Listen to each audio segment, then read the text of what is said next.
Okay.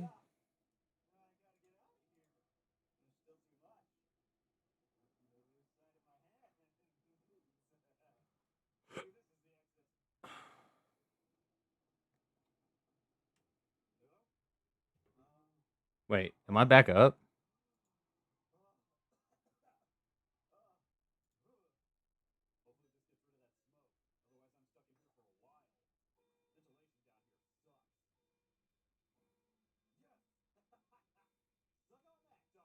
I guess I am.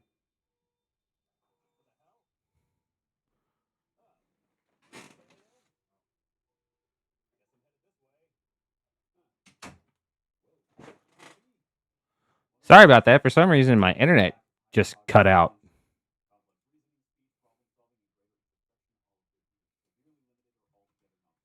So,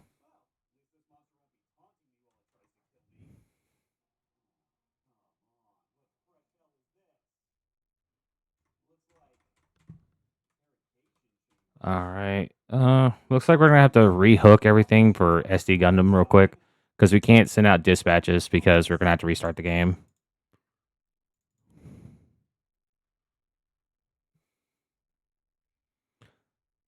So apparently, Spectrum is this internet provider that I have is experiencing internet issues.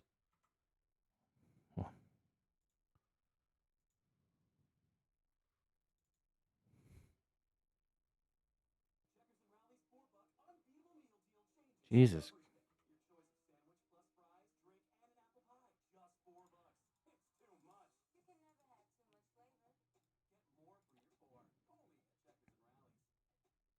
Hopefully, this fixes the issue. I hope.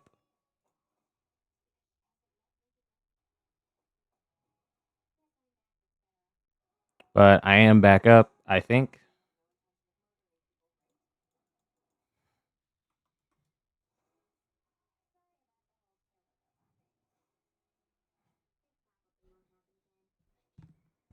All right. So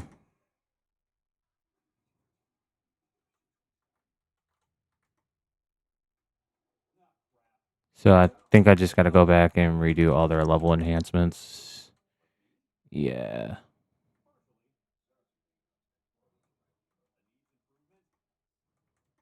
Luckily, I remember where I got to put all this stuff.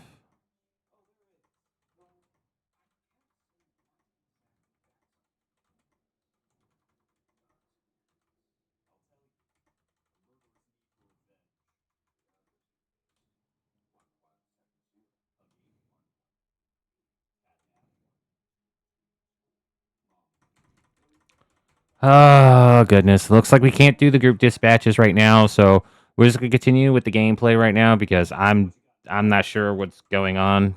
It's I think Spectrum is still trying to get themselves back up. Still, it's just not letting me access everything because even on my other monitor, I can't see the stream or anything. Still,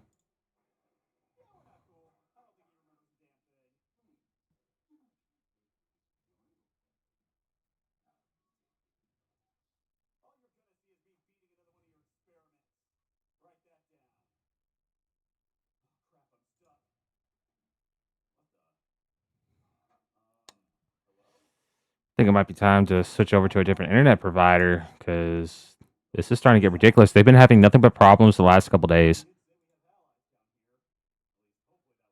So we're just going to continue with the story. Um,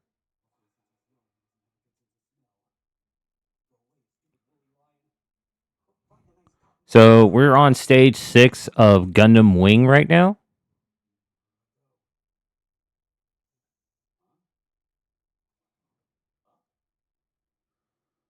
I'm trying to remember where I'm at.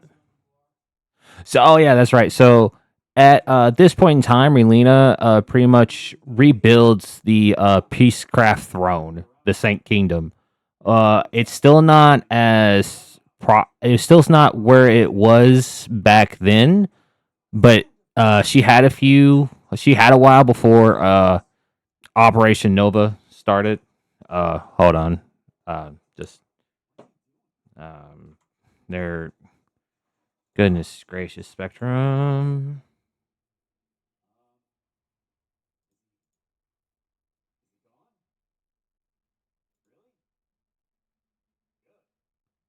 Jesus Christ, what is going on with Spectrum right now?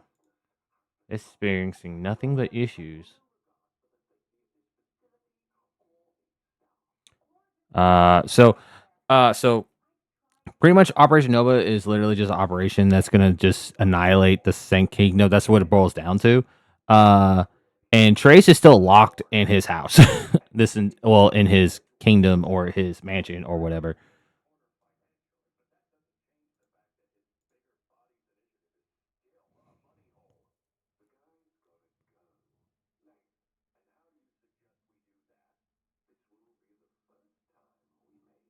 Yeah, and like the uh the Gundams are still not where they don't have nearly any support really. They're kind of just on their own.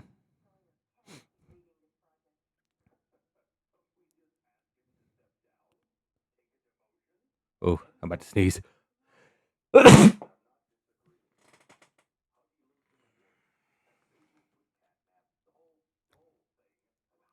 Ugh. Oof. So okay, so I think my internet's fully back up. I'm about to look over the stream, and there we go. So yeah, I'm fully back up on my end, so we should be able to send out group dispatches once this mission's over. Should? Question mark. Uh,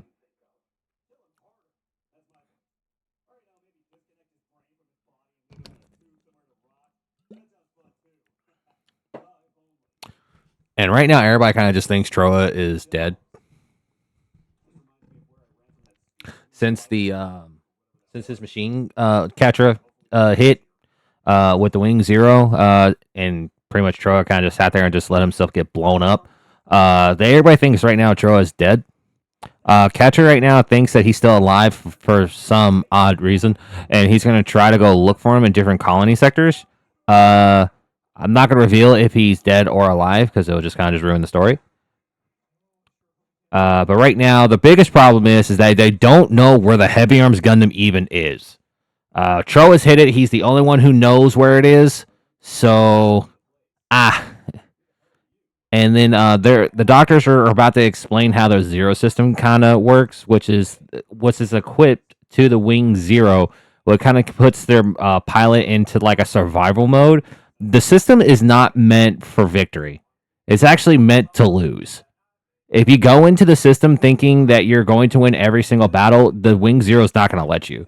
If you go into the battle thinking that you're going to lose, you're going to die. But the Zero system pretty much predicts every outcome in any battle. So it shows you so many predictables about variables about every scenario that the pilot's brain gets overloaded. So the system actually kills its pilot. So it's a So the Gundam, that's the reason why the doctors didn't want to make this machine because they realized like it would take like a certain pilot in order to be able to pilot a Gundam like this. Oh yeah, and also Relina also found Heroes Gundam.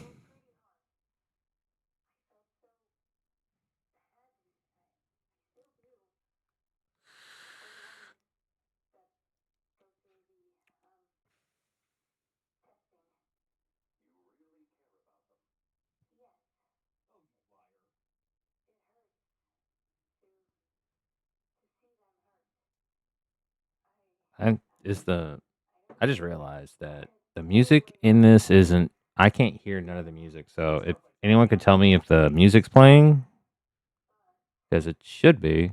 I can only hear my voice, but it might just be so low, just so I can talk through these.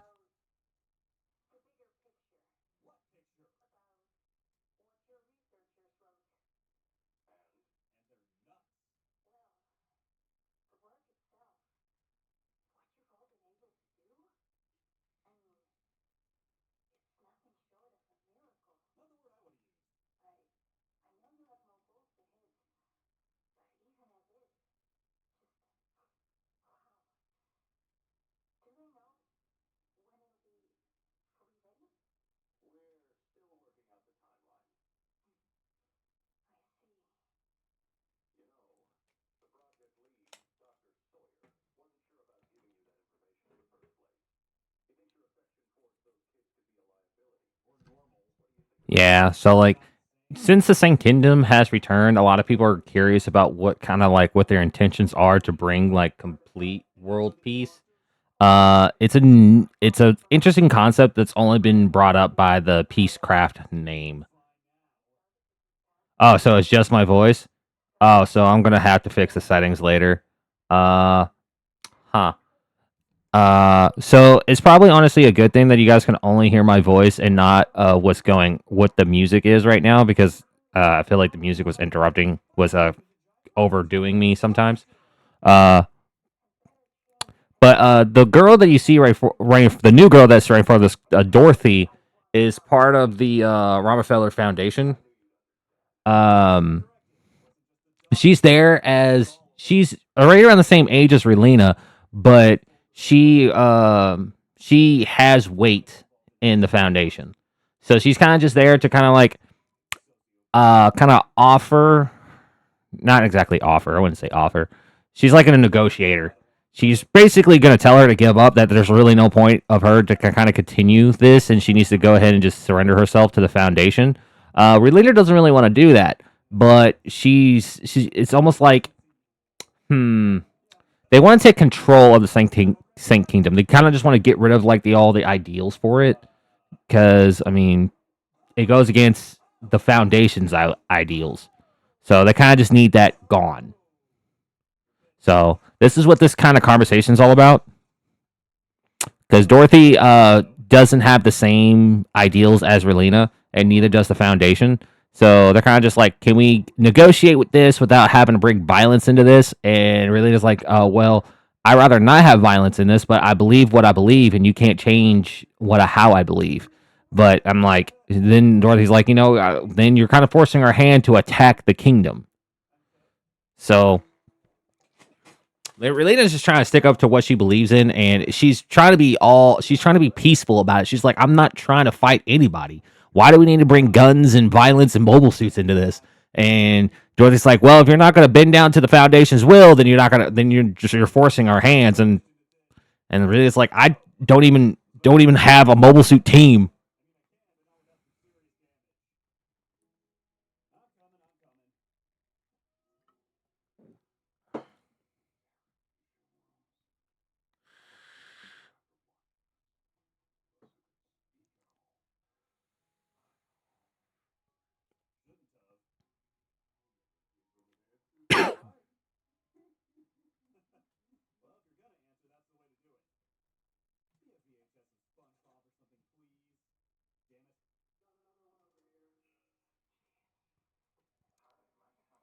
And right now, Trace isn't. Oh, not Trace. Zex, or AKA Miliardo, or whatever name he's trying to go by at this moment. He is basically trying to stop Oz from landing their mobile dolls onto the Saint Kingdom. So he's trying to all he can. He has a ship now called the Peace a Million, um, created by Mike Howard, which Mike was actually one of the doctors that was there to create the Toggies way back in the day. I say doctors. I'm going to just call them mechanics or engineers. Yep, that's better. Engineers.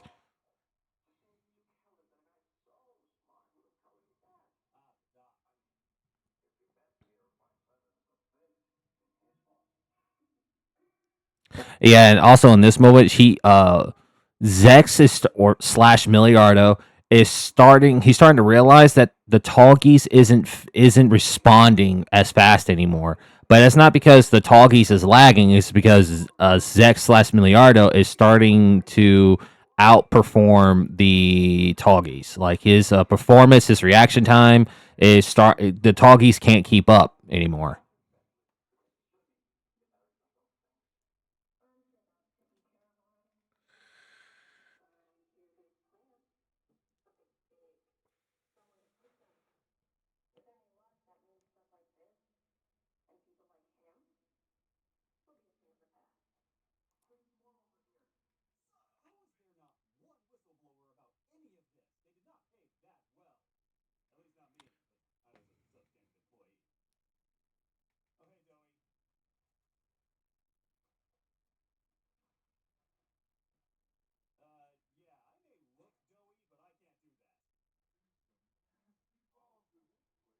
Yeah, even her butler knows what kind of like a nuisance Dorothy is right now.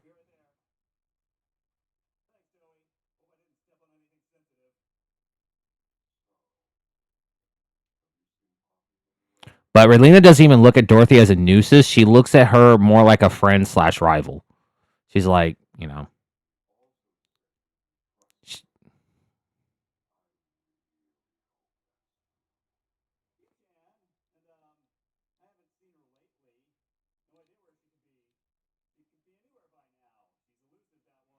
no, see, like I said, Relina is after that dude. She is chasing Hero to the edge of of the freaking solar system. She's always gonna find that man, no matter where he is.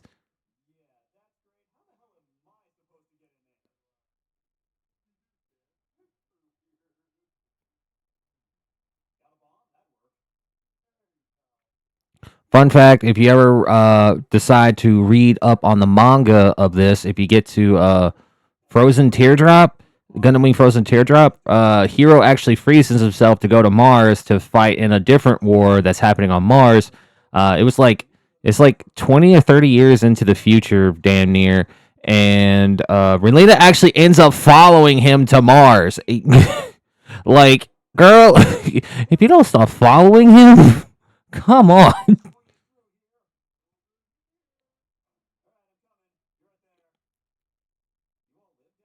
She needs to get a hobby.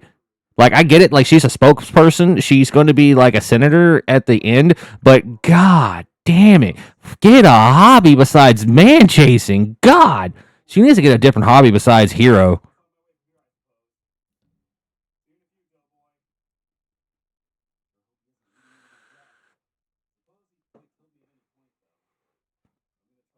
Can't blame her though, she's loyal as fuck. Can't knock it. No one can ever say she ain't loyal to her man.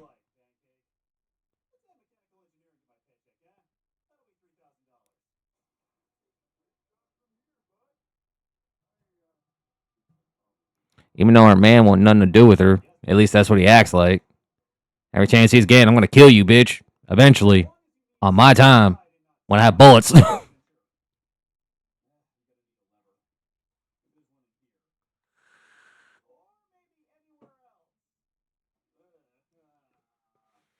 For the amount of times that Hero has had an opportunity to kill her, he did not take the opportunity.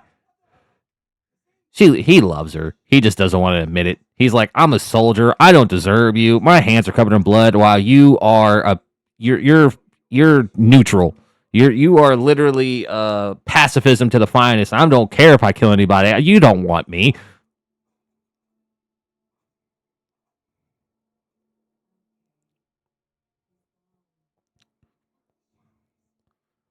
And the only reason Hero went to Saint Kingdom in the first place is to get his Gundam back. That was it. He was like, I'm gonna walk in here, claim my Gundam, and leave. But now she's going to make him have a conversation with her.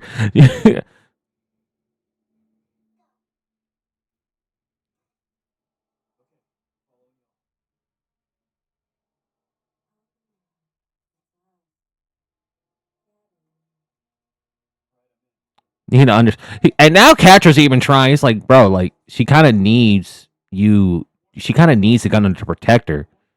And Hero's just like, why are you trying to make this make sense? Why?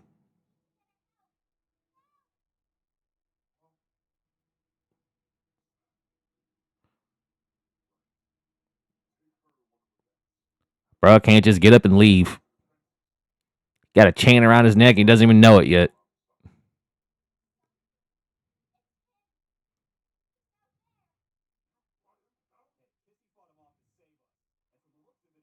Uh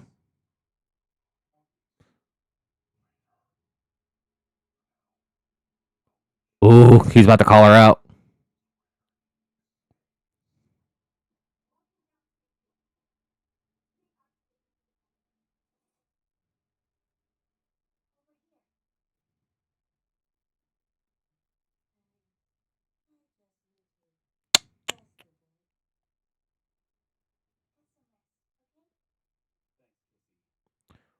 Oof. Miliardo, you just fucked up.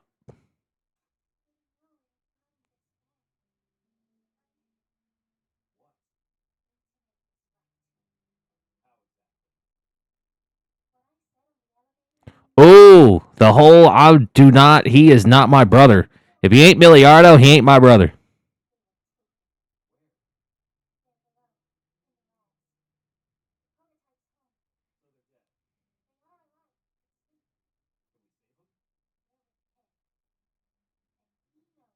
I like how like he tried to make it try to find a loophole to attack the same kingdom right here though.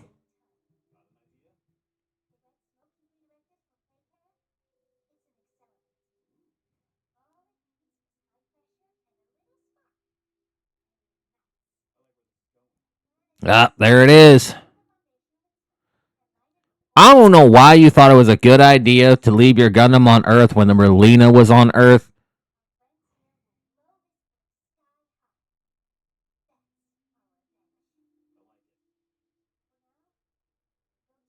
Because you knew dang well that she was going to find it just so she could hang it, hold it over your head as a hostage, so you would have to go to her. Like, come on, hero, you knew better.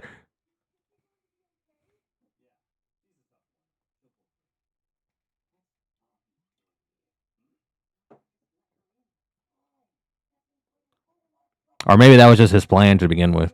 I know it's not the real reason why he left it on Earth. I know it's not the real reason, but it's a funny concept to think about.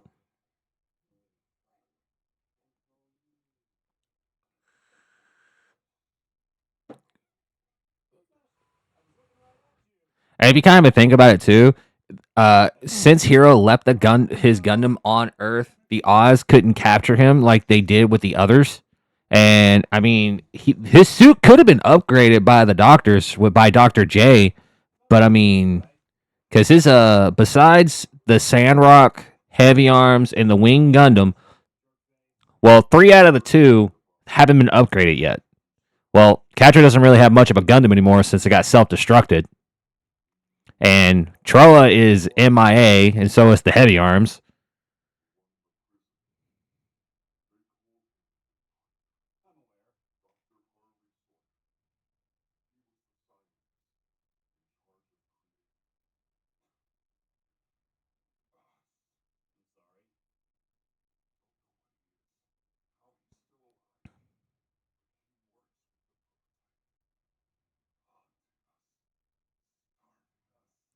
Catcher, what can you do with your Gundam? You're no longer a Gundam pilot at this moment.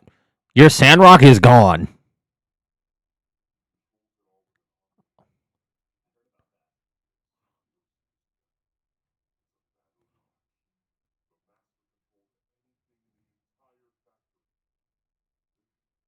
He's gonna go out and fight the Mobile Doll Squadron that's about to land.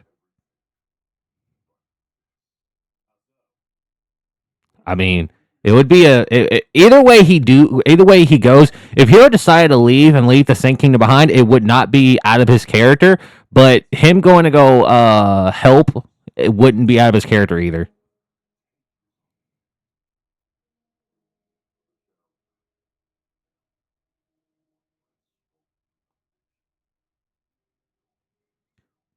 Oh yeah, and fun fact, since the game doesn't explain this part, but his buddies that's been supporting him, well, Katra's buddies that's been supporting him throughout the entire series, they went to go reclaim what was left of Sandrock after it self-destructed, which was really just the upper torso and one arm and one blade. I think his head survived too, but everything else was blown up. But they went to an Oz base and reclaimed the Sandrock, well, what was left of it.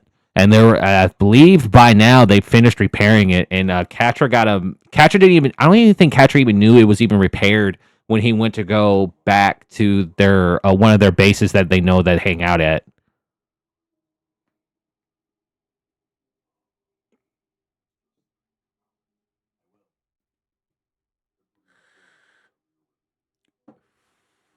So, like, the only person right now that doesn't have their Gundam at this moment, and we don't know anything about, is Troa. Troa's still MIA or KIA. And heavy arms is MIA. No one knows. No one knows where the heavy arms is. But I can tell you this right now: heavy arms is in space. I can tell you that much, but without revealing too much about it, because I can't remember if the game tells you what ends up happening.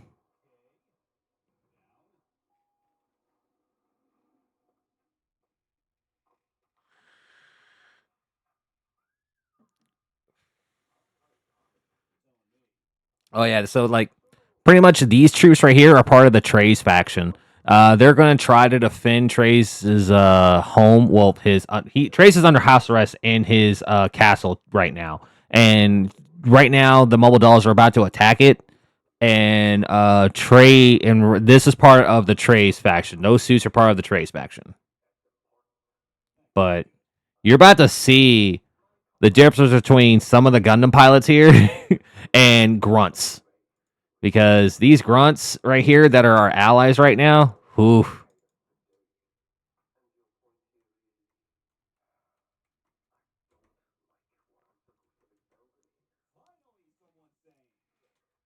So normally I would go in with the actually now that now that now I'm actually part I just realized like none of the music's going still, so I'm gonna have to go after this cutscene. After this animation ends, I'm gonna go play around with my settings real quick.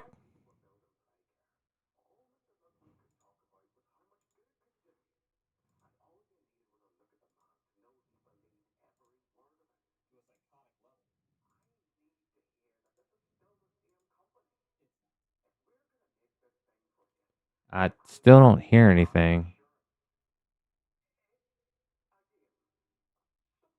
Huh.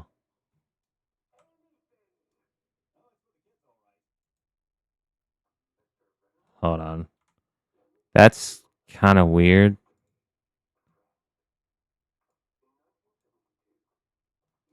Maybe. Uh, Jesus.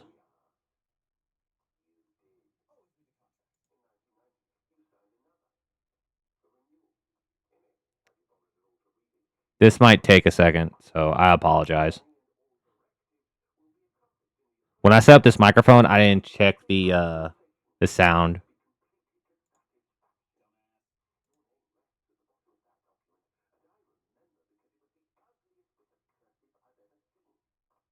Check the sound. So, huh. Let me see. Maybe it has something to do with my OBS.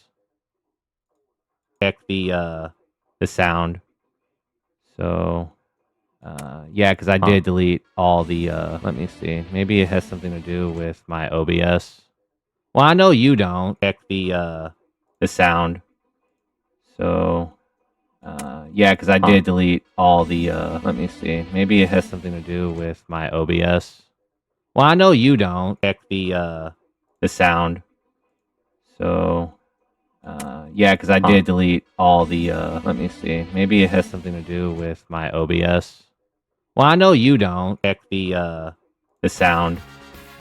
So, yeah, because I did delete all the. Let me see. Maybe it has something to do with my OBS. Well, I know you don't. Check okay. No, the sound. This is definitely not it. So, yeah, because I did delete all the. Let me see. Maybe it has something to do with my OBS. Well, I know you don't. No, no, no, no, not again, not again. The sound. This is definitely not it. So,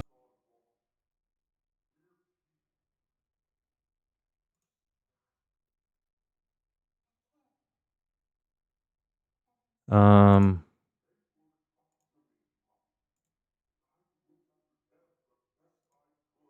maybe this.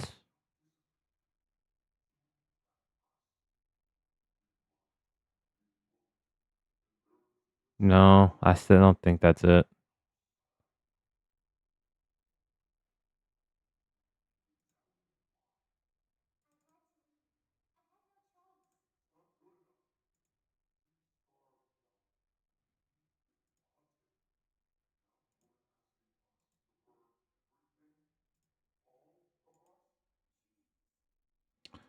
Well, it should be projecting the game volume, at least somewhat.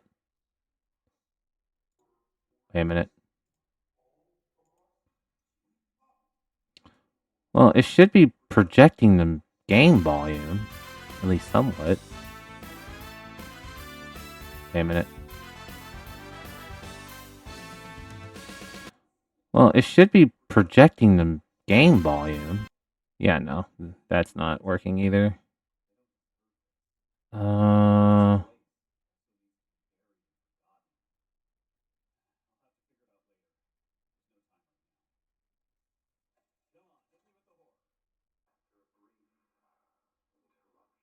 I had it? Hold on.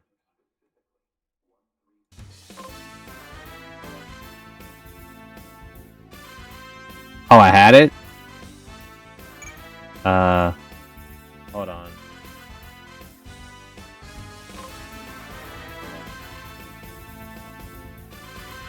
Oh, I had it? Hold on. I guess I just can't hear it. Oh, I had it? Hold on. I guess I just can't hear it. Oh, I had it? Hold on. I guess I just can't hear it. Oh, I had it? Hold on. Wait. I guess I is my voice repeating over and over again? Hear it. With the same line? Oh, I had it? Hold on. Wait. I guess I is my voice repeating over and over again? Hear it. Jesus. With the same line? Oh, I had it? Hold on.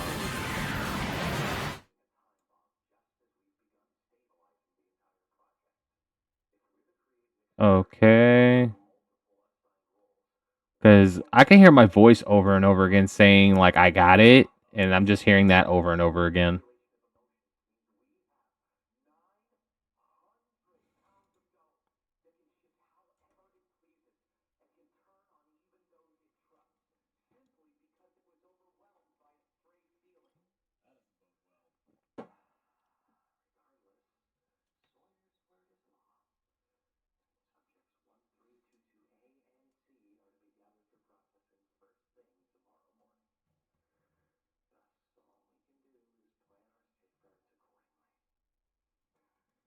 That's so flipping weird.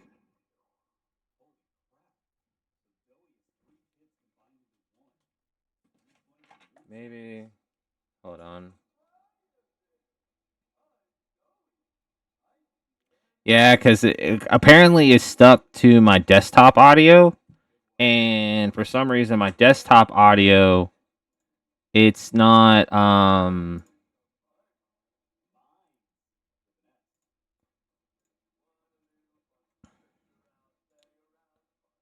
on. It's not, so I'm going to try this setting. Maybe this will be a little better. Because I think it's just going to be about just, it's not playing with it. So I'm going to try this setting. Maybe this will be a little better. Because I think it's just going to be about just, it's not playing with it. No. So I'm going to try this setting. Maybe this will be a little better. Because I think it's just going to be about just, it's not playing with it. No. So I'm going to try this setting. Maybe this will be a little better. Is it coming through now? Because I think it's just going to be about just, it's not playing with it. No. It would help so the phone stop. I'm going to try this setting. Maybe this will be a little better. So I can hear. Is it coming through now? Because I think it's just going to be about just, it's not playing with it. No. It would help the phone stop. I'm going to try this setting. Maybe this will be a little better. So I can hear. Is it coming through now? Because I think it's just going to be about just, it's not playing with it. No. It would help the phone stop. I'm going to try this setting. Maybe this will be a little better. So I can hear. Is it coming through now? Because I think it's just going to be about just it's. God, phone, stop cutting out on me. I don't need you to do that right now.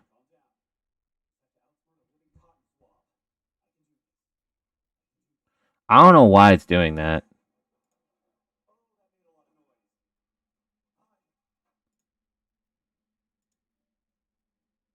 Okay. I might have to reset it.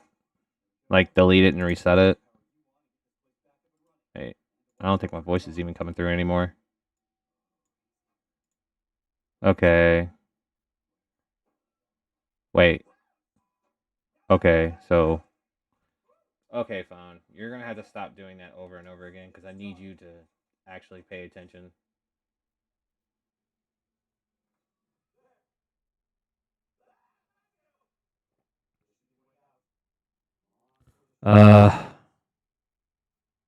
Trying to find the right area.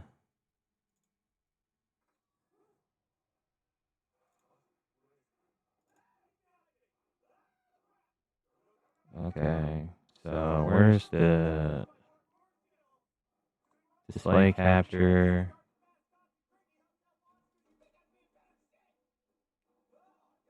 Jesus Christ, phone. Trying to listen. Make that the default. Unhide. Okay. Capture 5. Media source. Guess I'm deleting that. Display caption. Audio output. I wish it would underline the audio output I need to get rid of. Okay, get rid of that. Get rid of that. Nope. Nope. Device not connected. Dear God. It's still trying to. I need my phone to stop doing that. Delete that. USB device. Get rid of that.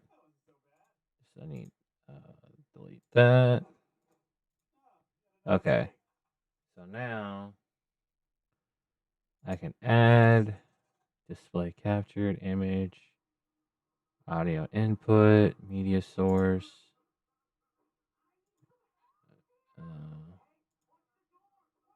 No, not that.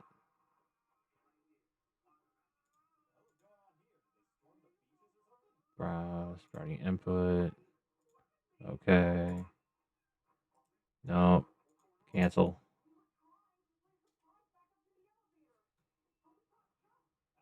Oh, goodness. I need the one that says input.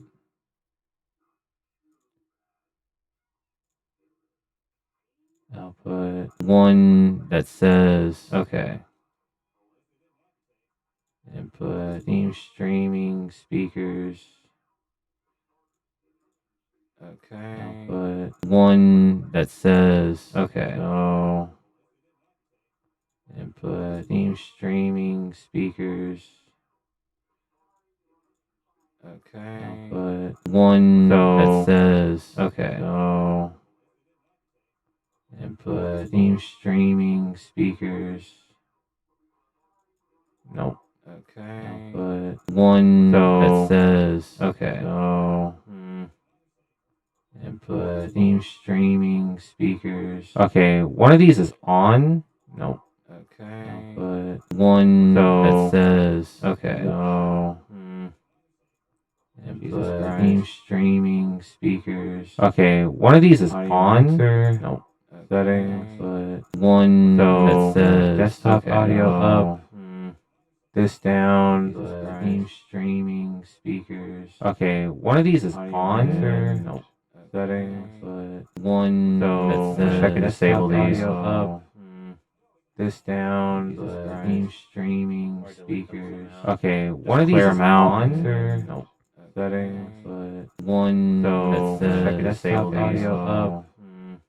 This down. Theme streaming, speakers. Yeah, because something right now isn't right.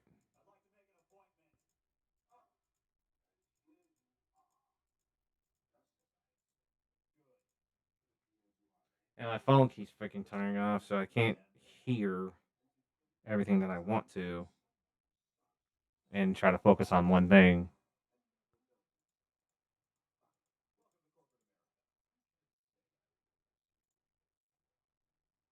Okay.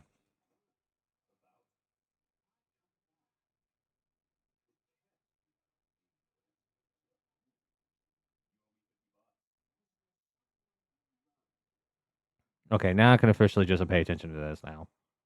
I was trying to help my buddy out with something, but now I don't care. So, okay, now I can officially just pay attention to this now. I was trying to help my buddy out with something because this is starting. So, properties.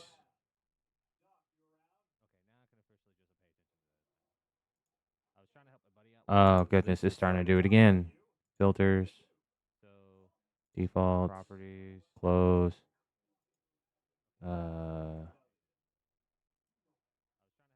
Oh goodness, it's starting to do it again.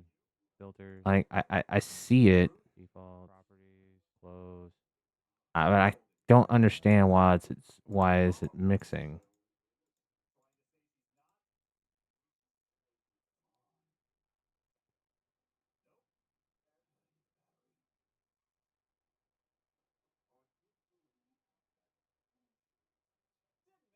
And now I can't find it now.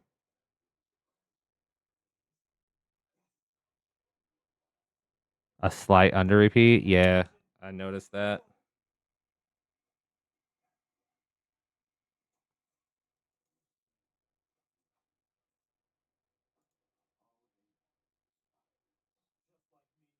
I'm right now I'm trying to figure out where it's coming from. I think I figured out where it was coming from.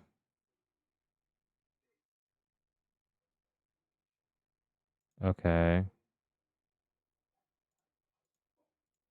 I think I figured out where it was coming from. So I may have figured that part out. Okay. I think I figured out where it was coming from. So I may have figured that part out. Okay. Oh my goodness, it's doing it again. So where is it coming from? Where the heck is it coming from? Which audio output is it? Okay. Is it this one? Is it this one? Is it this one? Again. Okay, I literally muted. Coming from? Where the heck is it coming from? Which audio output is it? Okay. Is it this one? Is it this one? Is it this one? Again. Okay, I literally muted. Coming from? Where the heck is it coming from? Which audio output is it? Okay. Is it this one? Is it this one? Is it this one? Okay, I literally muted. From where the heck is it coming from? Which audio output is it? Okay. Is it this one? Is it this one? Is it this one? Okay, I literally muted.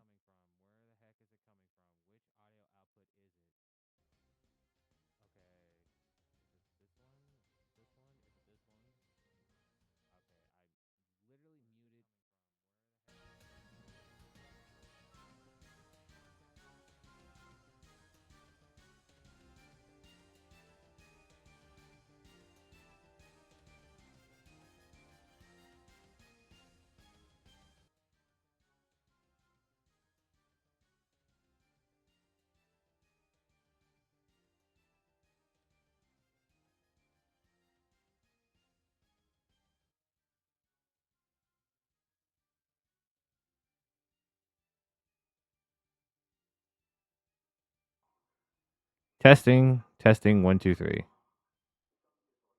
Testing, testing. Was that it? Okay. I think we officially figured it out. Testing, 1, 2, 3. Testing, testing. Is that it? Okay. I think we officially figured it out. Testing, 1, 2, 3. Wait. Sorry. I'm just trying to make my phone stop doing what it was doing. Okay. I think we officially figured it out. So we officially figured it out, chat.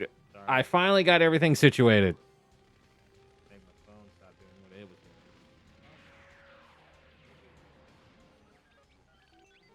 So we officially figured it out, chat. I finally got everything situated.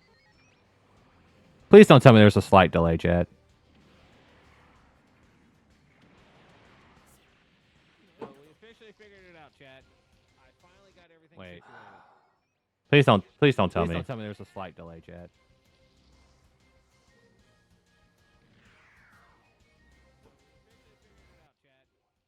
There is. There literally is. Where is it coming from?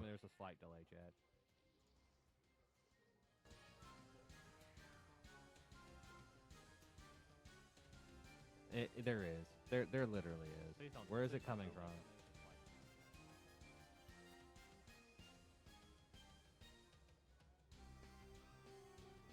I think I just fixed it. I think I did.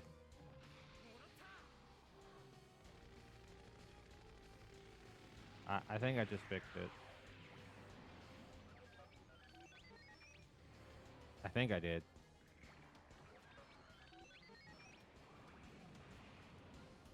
I think I just fixed it. Okay, tell me now if it's still picking up, because there should be no way it should be picking it up now. My phone is different streaming service. Should be picking it up now because now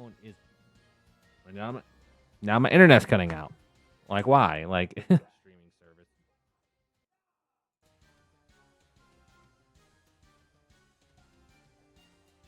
Come on. Is the internet not working?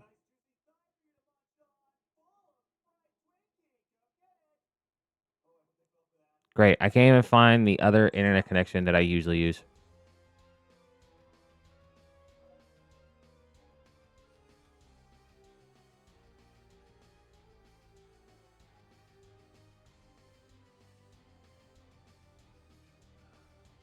Is it actually cutting out, or is there something wrong with my phone?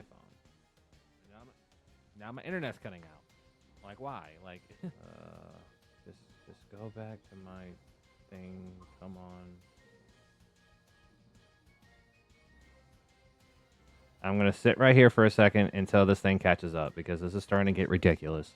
This is really starting to aggravate me. Like, what's going on? Okay, that's back up.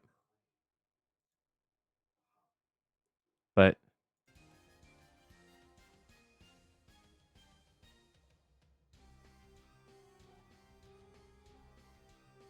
this is really starting to aggravate. I think I might just have to. I think I might just have to restart the stream.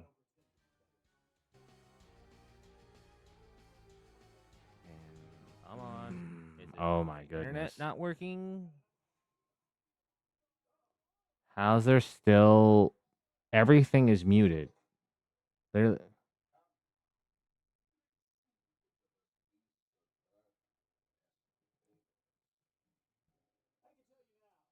My frames.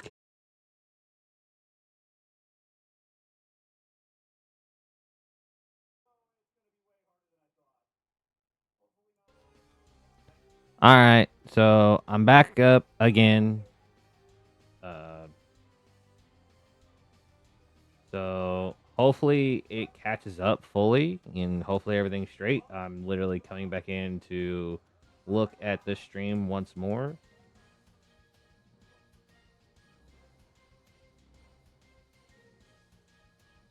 But I can't tell anything if my internet doesn't. Oh.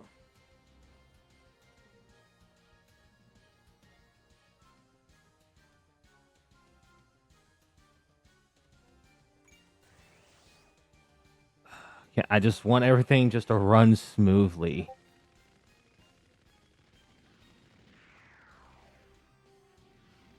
Literally, it's still not running the way I want it to. My frame rates keep dropping still. It keeps going from being at 20 to 0 instantly. I don't know what's going on.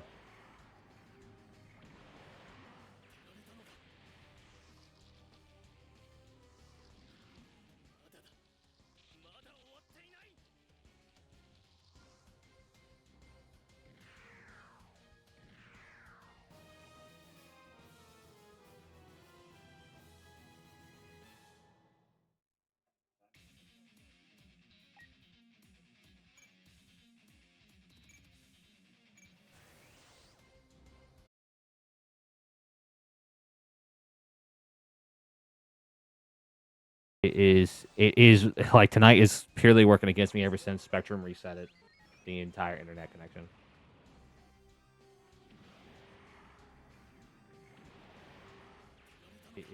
It is like tonight is purely working against me ever since Spectrum reset it.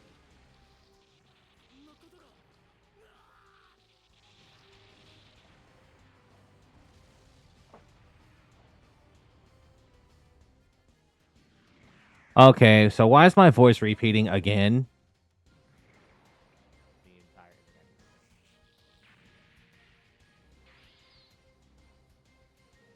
internet. Oh. It is like tonight is purely working against me ever since Spectrum. I can't. I don't understand. Like I can't hear it because my speakers are not set up, so I can't tell what's going on. Okay, so why is my voice repeating again?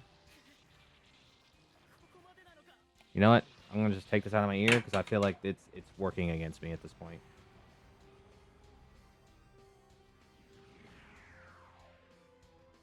Like my voice is still repeating.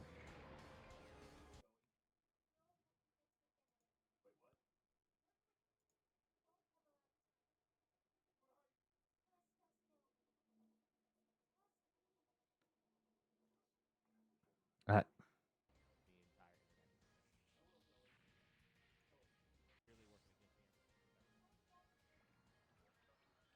understand? Like I can't hear it. Not set up, so I can't tell what's going on. Okay, so everything is literally muted, chat. Literally everything that I have is muted. I think I might just have to I think I might just have to start the stream for tonight because this is not working. Like I don't know why it's repeating. I don't understand it.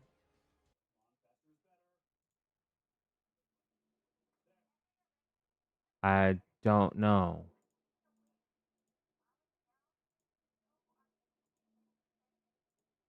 And I can still hear my voice repeating.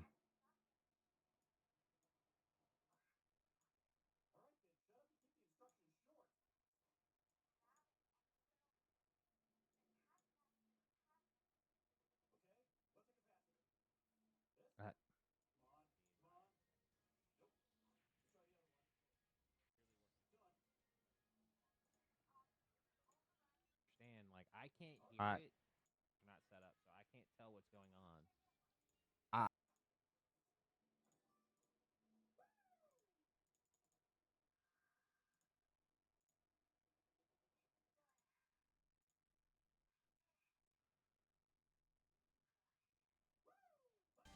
Yeah, the stream on my phone's also muted too, so I don't know what's going on.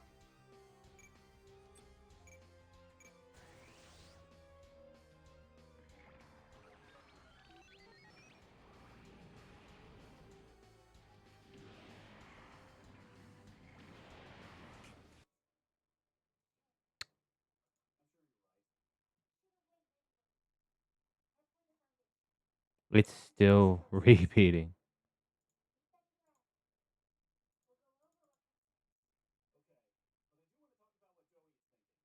And now I can't even. Now it's not even okay. That's neat. Cool.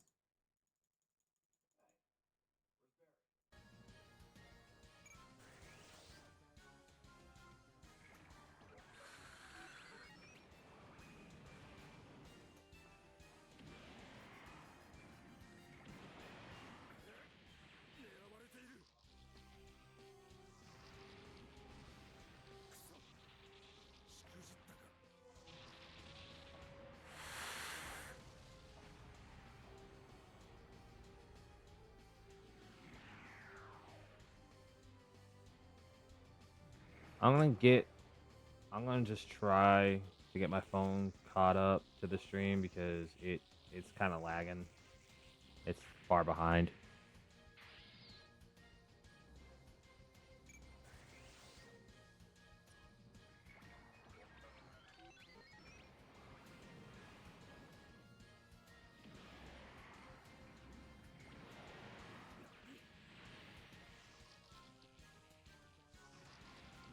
So I deleted all my sources. I turned off all my audio mixers. I muted all the audio mixers so that hopefully that should have stopped it. I hope. Hopefully I could just talk about Gundam now. We could just have a good stream.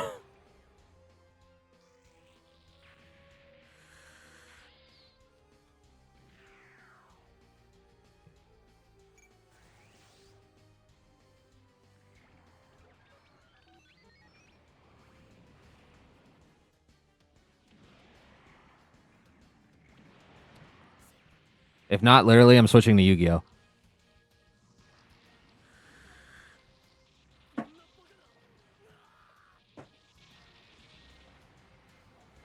Des, let me know if you hear my voice repeat a sentence from. Tell me if any sentence I say repeats itself.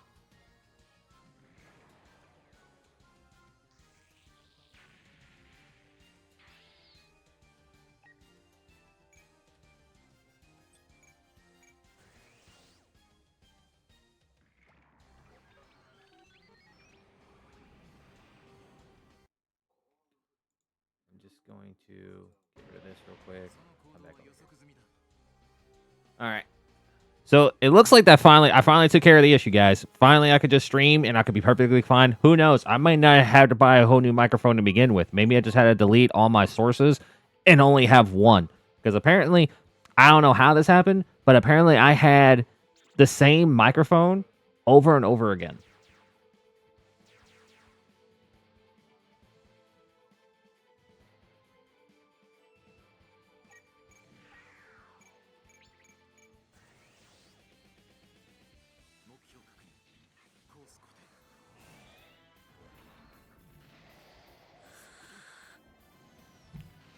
So let's just enjoy.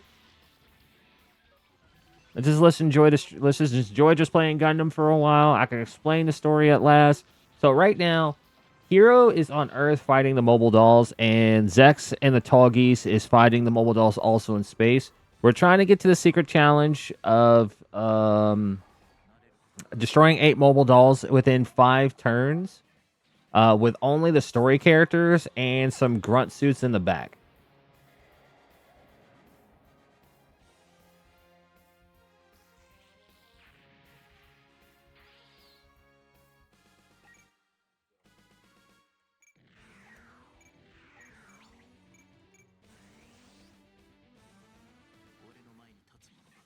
Which the grunt suits ain't really doing much of anything. They need to be doing what I'm doing right now and getting close and personal and hitting them where it hurts with the beam saber.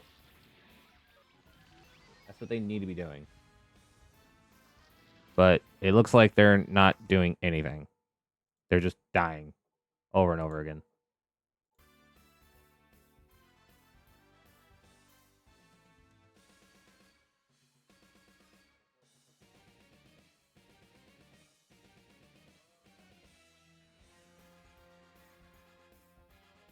See, I kept hearing it, and that was the problem.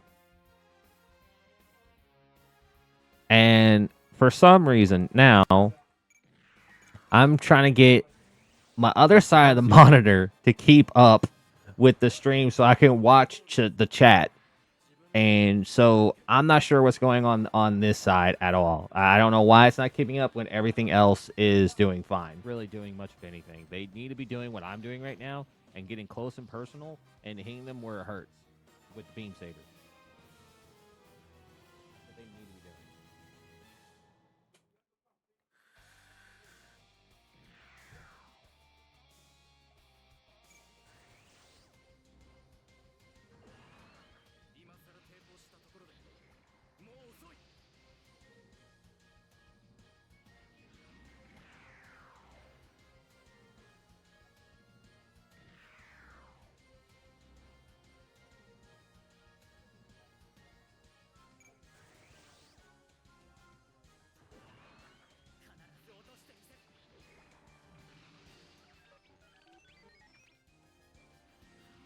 You never heard?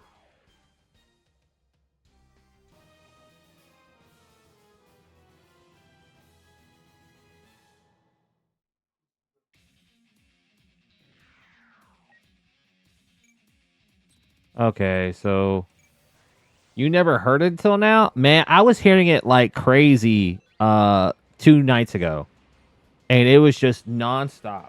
It was all over the place.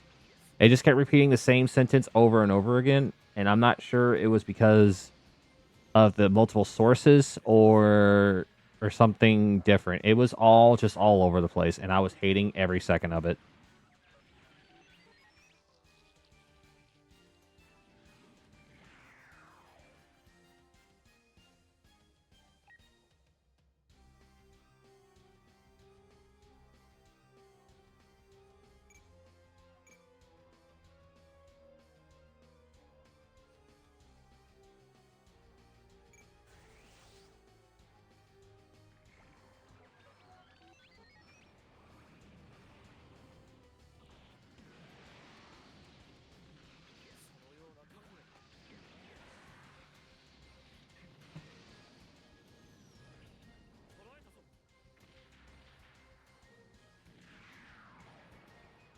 I just know after today, I am switching my internet provider. I'm switching my internet provider, and that's final because I have had enough of the internet being so goddamn laggy.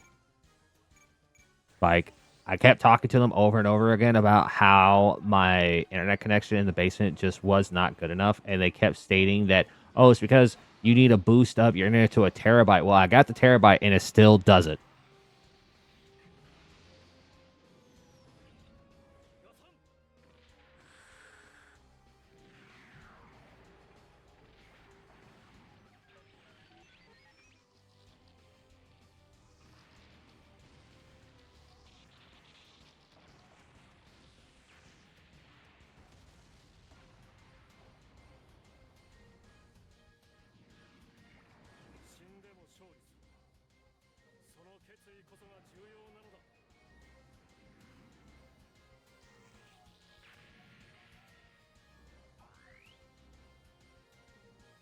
Well, it looks like I guess I'm gonna have to do some more research on that tonight. I guess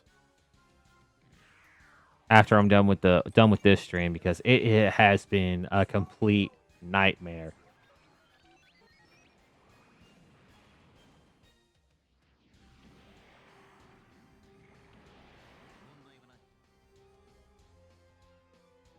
I guess I'm just gonna have to. One of these days, I guess I'm gonna just have to call you, and Mark's gonna have to walk me through it because I mean I did my research on OBS, but I couldn't figure out how to keep the comments coming.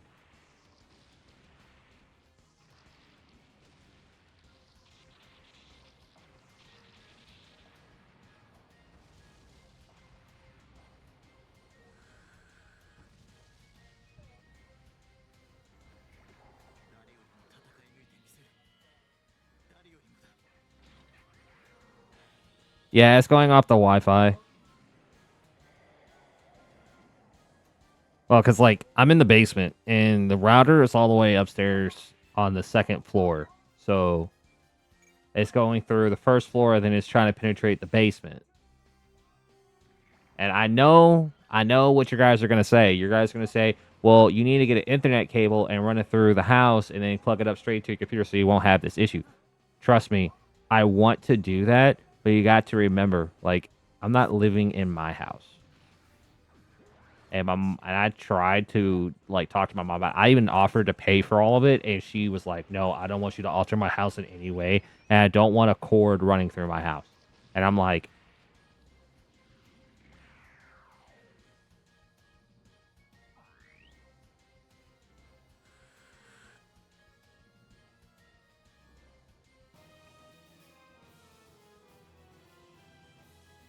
I don't get to live in my house for like another year.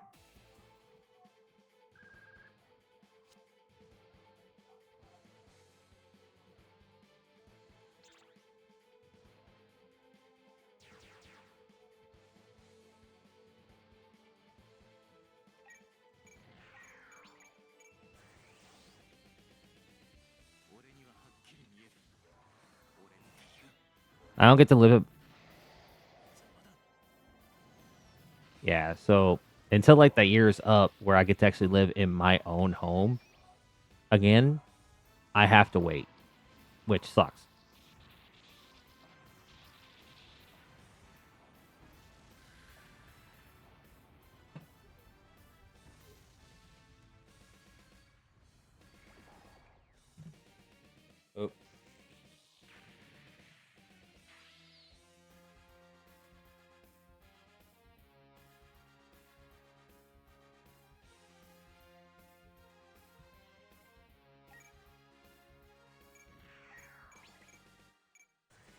Trust me, like the 110% would be the move, but I gotta wait for my brother to save up his money to go ahead and go, which it's gonna be a while.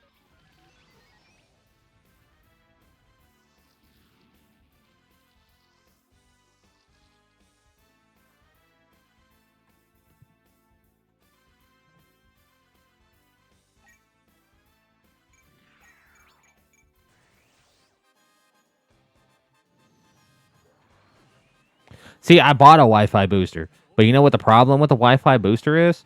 Is that I bought one and I try to get it to, come connect to the wall, try to connect it right next to my room.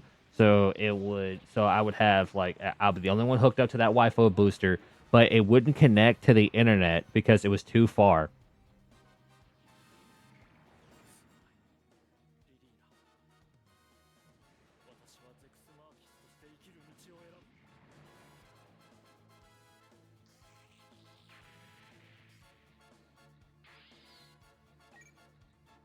So now, like, it's all the way upstairs, right next to the router, hooked up to an Ethernet cable. And that's what the internet that I'm using right now.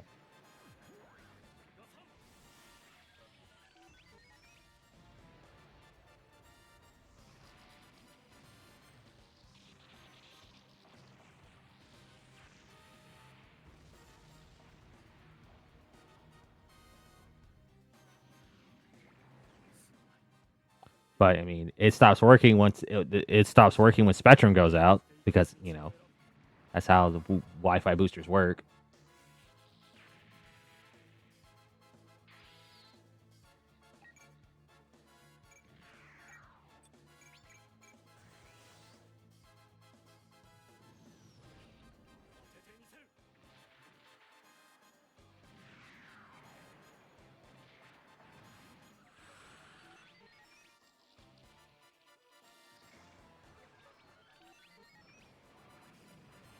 And believe me, I would love to switch out like their Wi-Fi router and their box for like a gaming one. That's what I would love to do, but I don't want to waste the money in upgrading theirs when I might have to upgrade mine when I move ultimately to my house.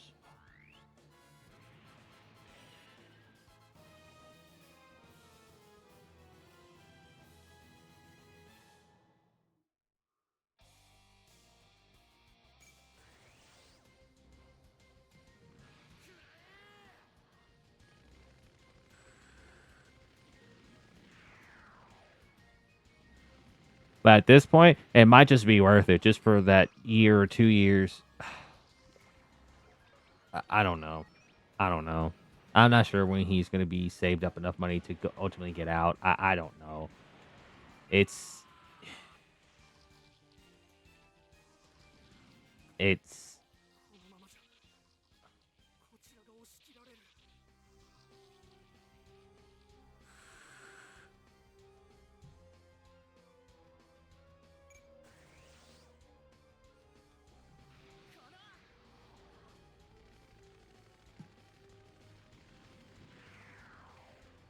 it's a process and a very annoying one.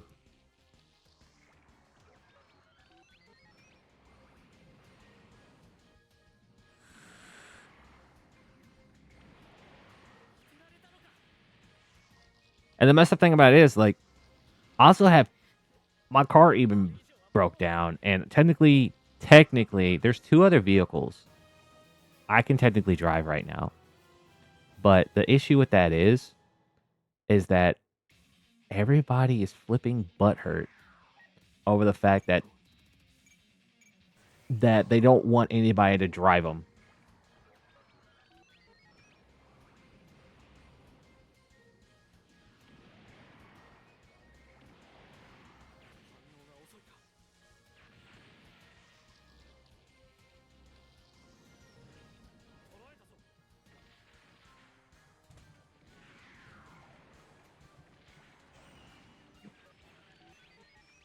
And I'm sitting here like, they're not even yours. You don't have no say at all. but I don't have the means to drive down there to go pick them up. To pick up at least one of them. I mean, ultimately, the idea situation is to go up there and pick up the pickup.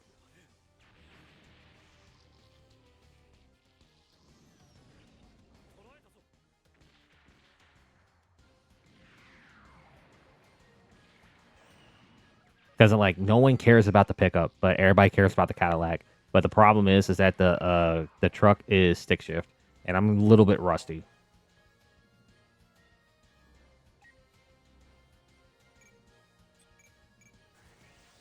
And nobody wants me to drive. No one really wants me to drive the Cadillac because that was Unc's favorite car, and everybody's like, no, well, we don't want anybody really to drive the Cadillac for real. And we're just like, I'm just like, look, my car is fucked up. My car is literally fucked. Like, don't you understand that? Like, my car is, it's on its last legs. Just.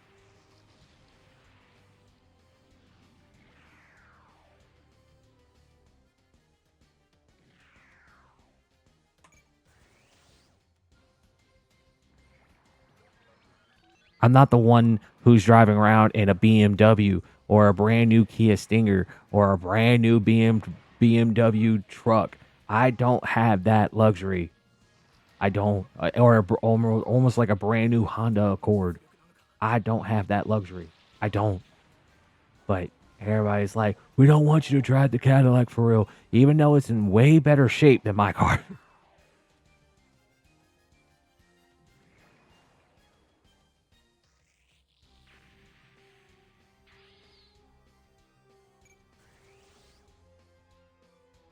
And all they're doing is let him sit and rot at his house. Well, technically, Uncle's house, my house.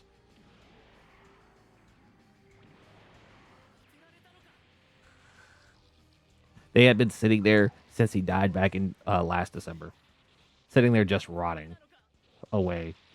And like the Cadillac's battery needs to be changed out.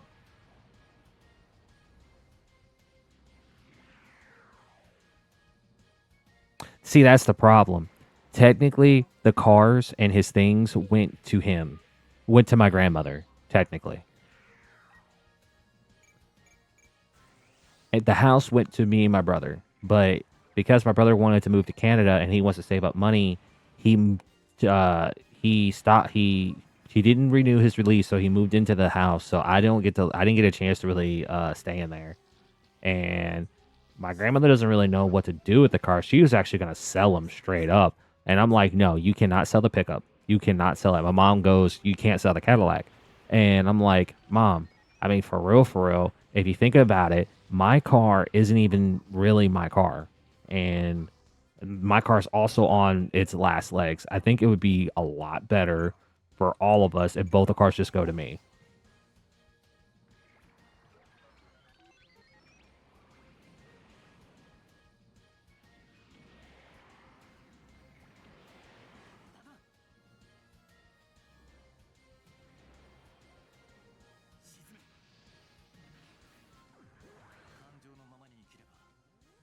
Because, I mean, for real, no one knows how to fix them. No one works on cars in the house. No one works on cars in the family in Louisville but me. Like, I have all the tools for it in my trunk. I can raise it up if I need to get underneath it. At least they wouldn't be sitting there rotting away at his house.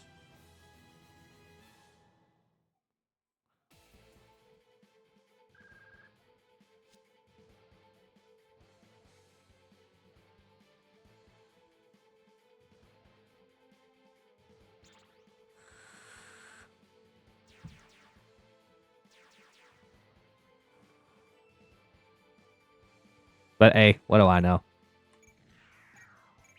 I mean, they're gonna hold on to it to the point where there probably won't be much left of them. Where it's probably gonna cost too much to fix because like the Cadillac already needs a battery because it's already sat for too long. The truck, I almost thought it needed a battery, but it was just dead, and it also had a flat tire.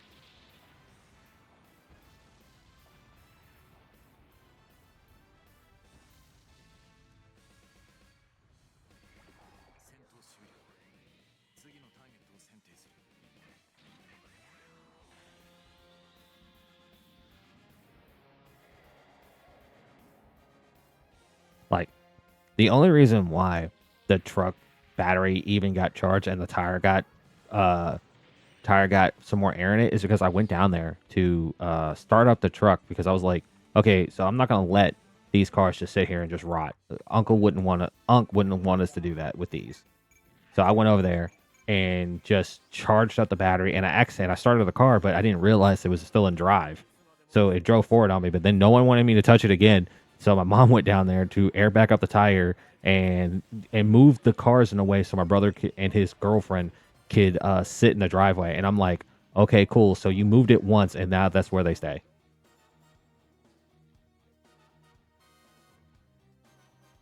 That's what I'm saying.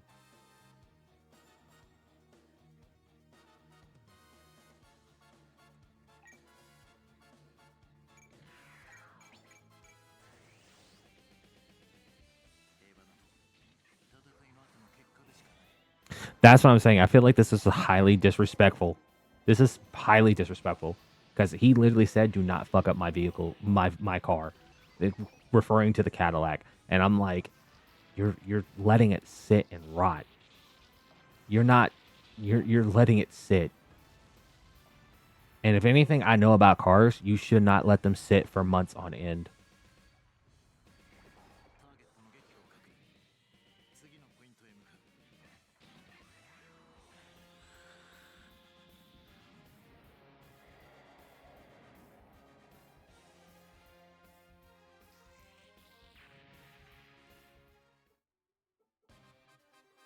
We just accomplished the challenge. I just me just ranting.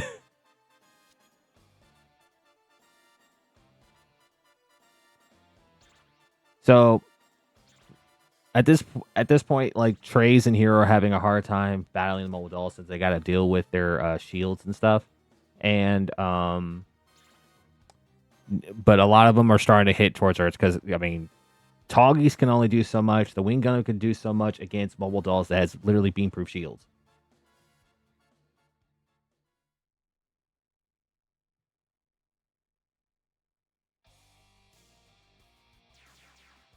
Oh, it's 110% worse for it. That's when I don't understand it.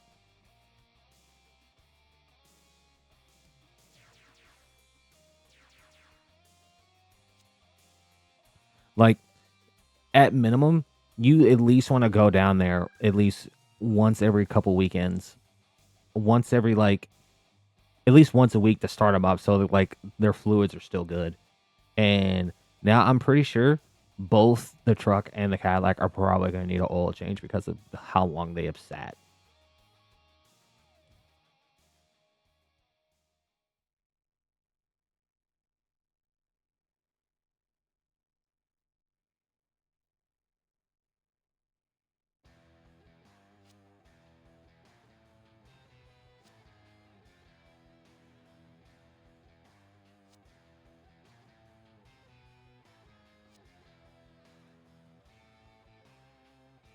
So my friend just called me and I hung up on him. I'm stream. He's gonna have to realize that I'm streaming and he's gonna have to message me.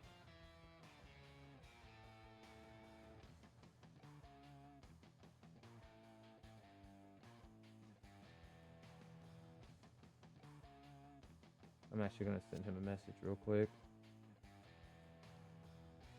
Well, actually, you know what? I'll just call him back.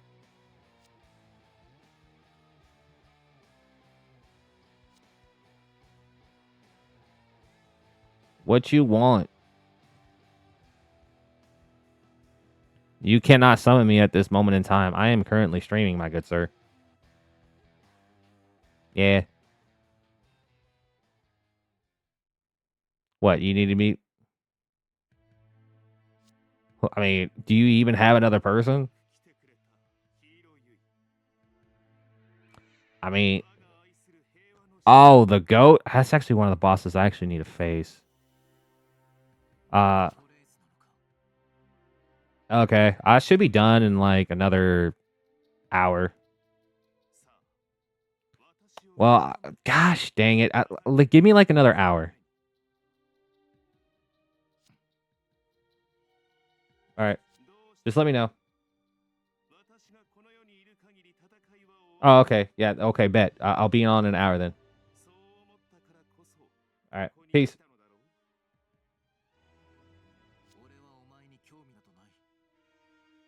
You gotta love your friends.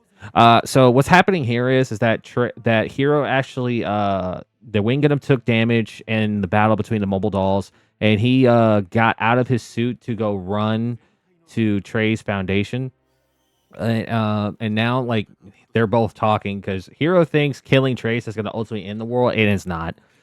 Killing Trace here does not end the war.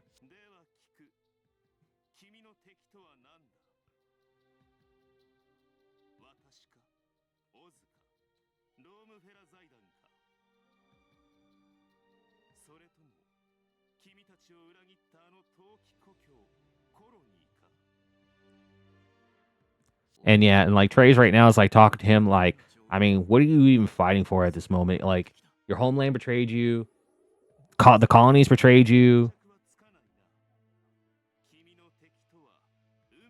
Who is your real enemy?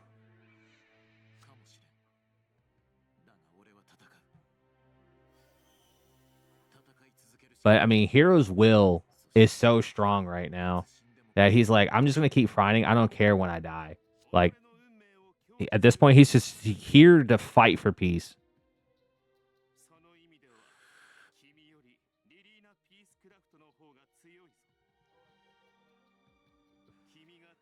And like, this really shows what the meaning of strength is. He's saying that right now Relina is stronger than he is right now. Like, what is strength? Is strength your skills of what you can do with a weapon, or is your strength is what your power to use words to win over the people? What is real strength?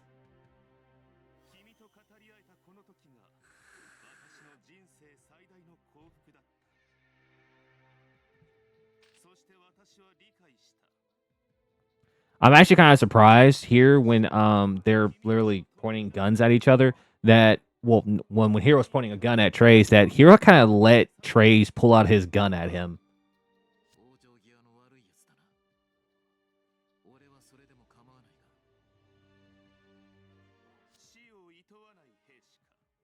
If it was me, I think I just would have shot him. But I mean, I guess Hero's kind of just conflicted. Like, who is his real enemy right now? Like, what is he really fighting for?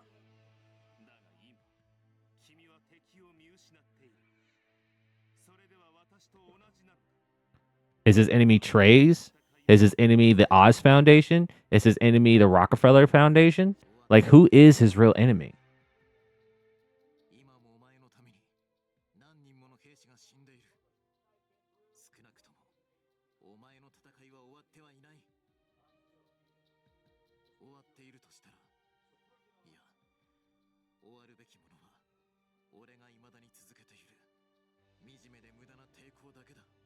But you know what's funny is that Trace is about to offer him a way to find out who his real enemy is.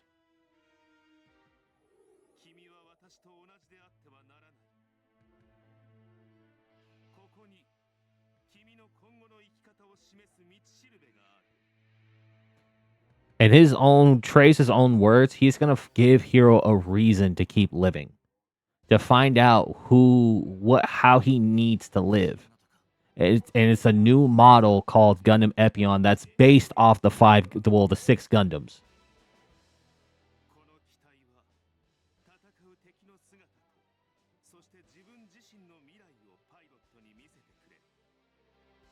So it has all the same similar features of all the other Gundams, but the one big difference is that he combines the 5 Gundams base capabilities along with Zero System all in one suit.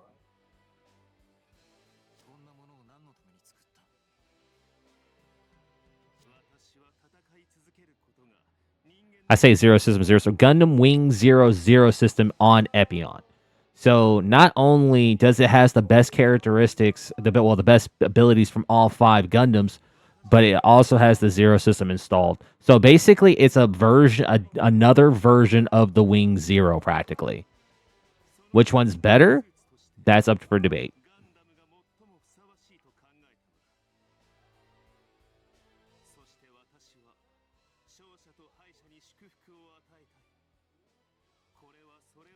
Personally, if you want to ask questions like which suit is really better, I mean both suits' capabilities can destroy colonies. They both have a zero system equipped, so that gives them future predictions.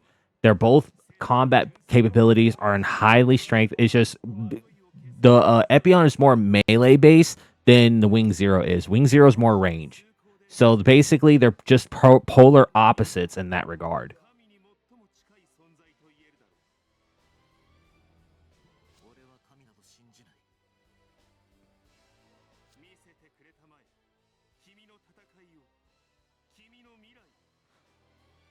It really would come down to which suit, who would be piloting the suit, and how good they would be would turn out the outcome for the battle.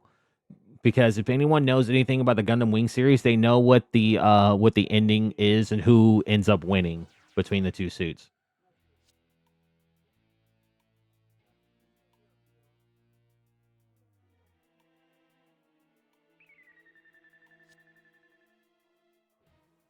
So right here, they're actually planning on destroying the Gundam Wing Zero. I mean, it's too dangerous. I mean, anyone who pilots it ends up dying because the Zero system literally destroys their mind.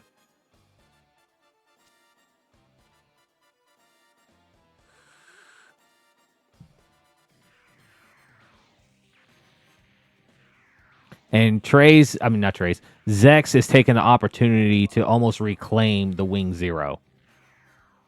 But not at first though. He's literally just here, just kind of just mop up what's left of the mobile dolls trying to do this.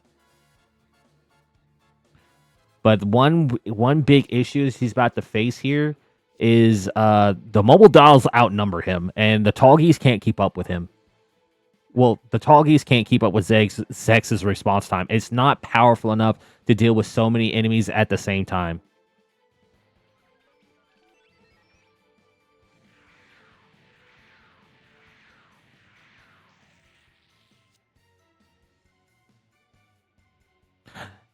At least Zex is praising the Tallgeese before he's like, I can't. I'm sorry, but this is going to be the better end for you, my machine. I'm sorry.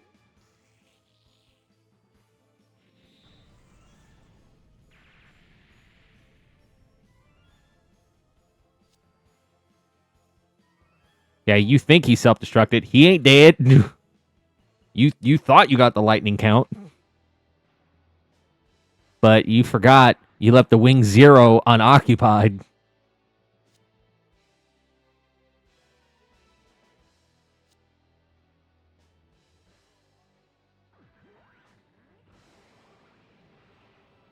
Yep.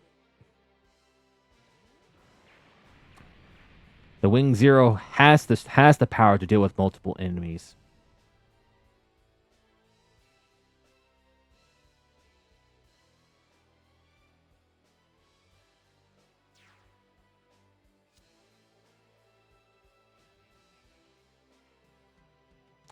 And he's talking about the Zero system. He's not talking about the Gundam's actual capabilities.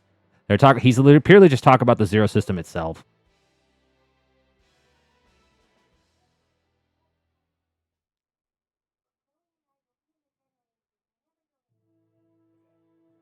Because it puts so much strain on the mind. Literally drives pilots insane.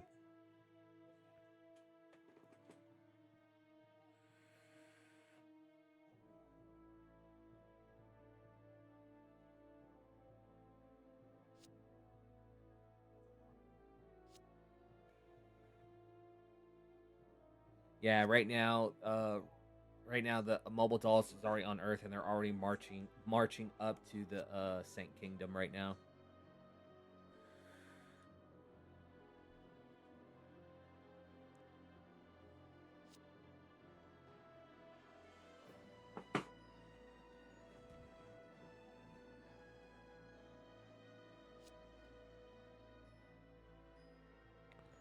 I mean, she's not wrong.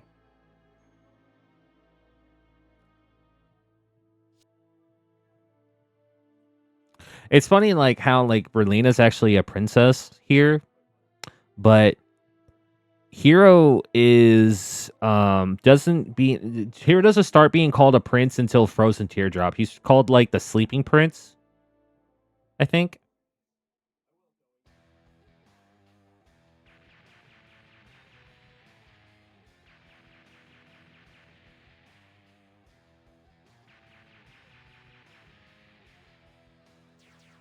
Yep, here comes the mobile dolls.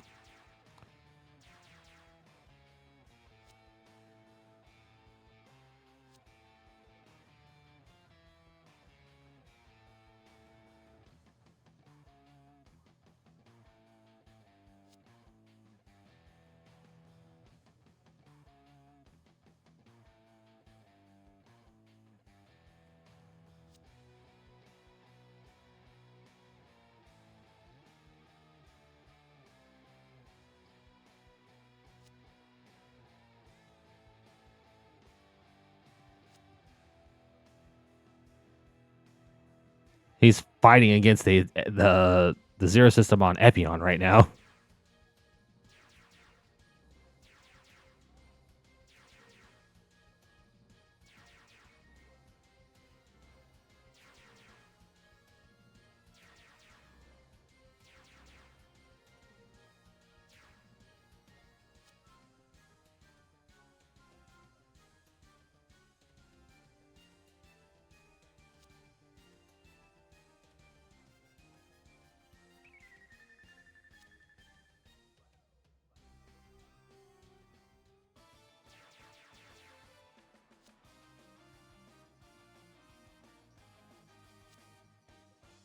Yep. Good old Catra's Sandrock is back in action.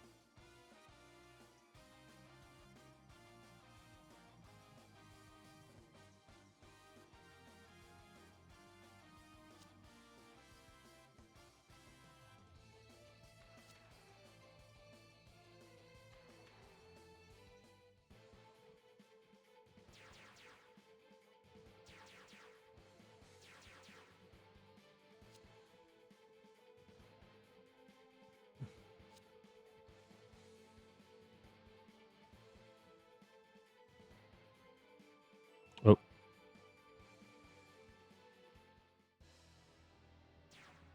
Up, there he is.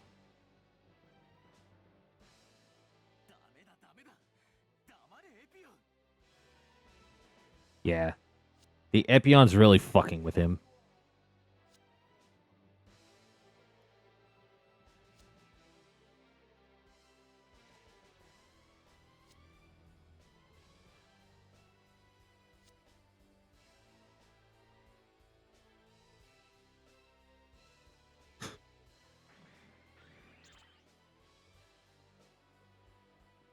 Right here, Hero's trying to get far away from his allies as possible because he knows that he'll accidentally attack them.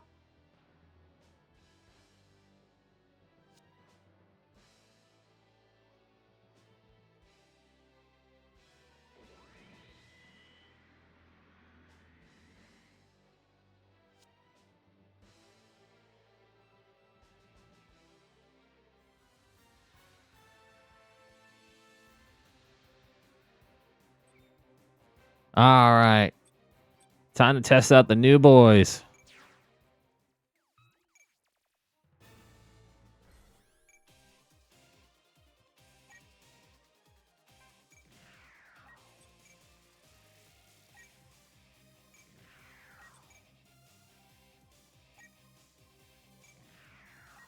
Hey, my range is still pretty good.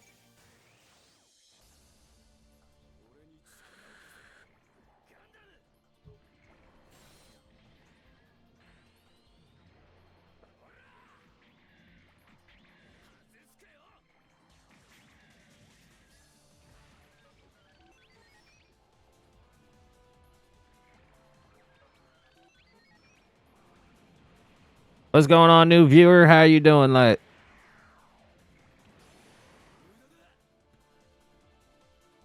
hope your night is just as wonderful as mine has been. It's been a little crazy.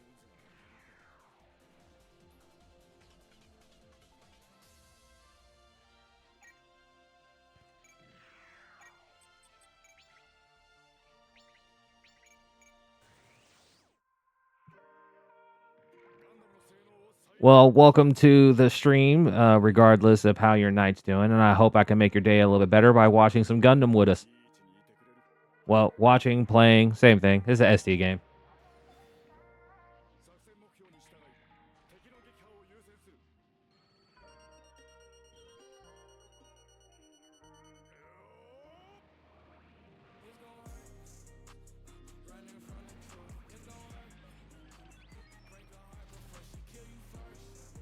Well, that's wild.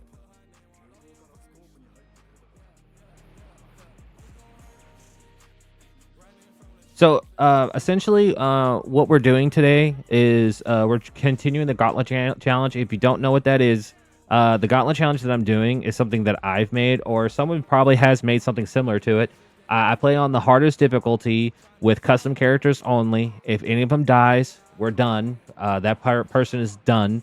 We can't bring them back, and we can only use suits of the series. We can't go ahead of it, and we can't. Yeah, we can't go ahead, and I use a certain custom character that I'm currently made based off me. If that one dies, the entire challenge is over. We got to start over. So that's basically the Gauntlet Challenge. So I hope you enjoy. This is the 5th day of it. If you want to take a look at the previous ones, they're all updated on the channel, and they're also on the YouTube channel. So I hope you enjoy them.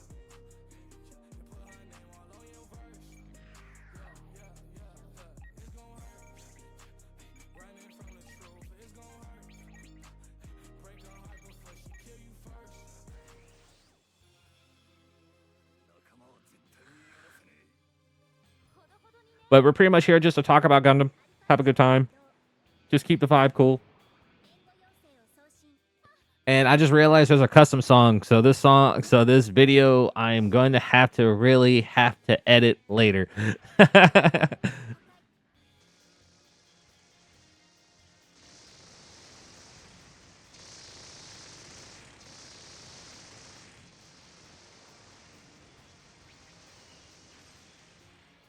So do you guys hear about everything that Nintendo is doing with their Nintendo Switch 2?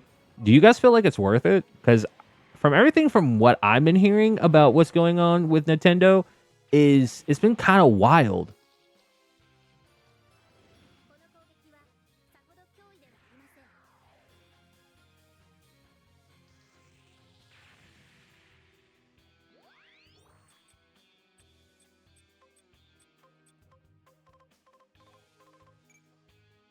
I don't know if you guys feel the same about that, but I don't. If I want to mod my console, I should be able to do that. Without I paid what is the Switch 2 like $500? I should be able to mod it however I want. No?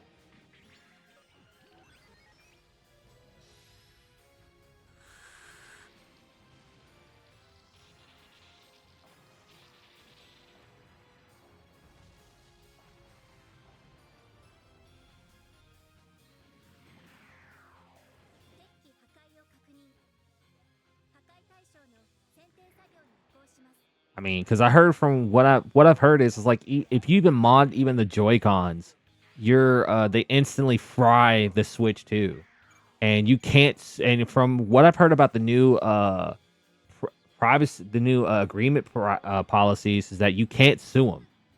And I think that's crazy.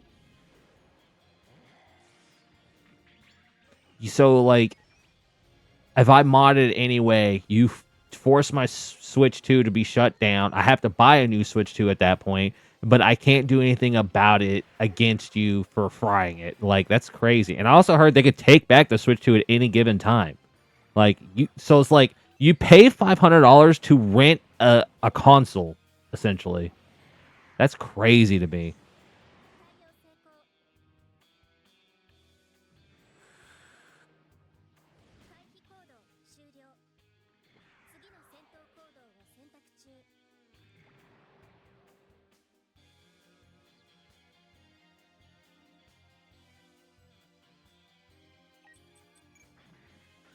And it was even crazier to me. Like, my friends actually went out and stayed out at a Best Buy for just the release date. I was like, why?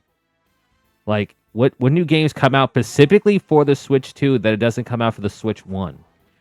Like, until I am forced to upgrade, I'm not going to upgrade.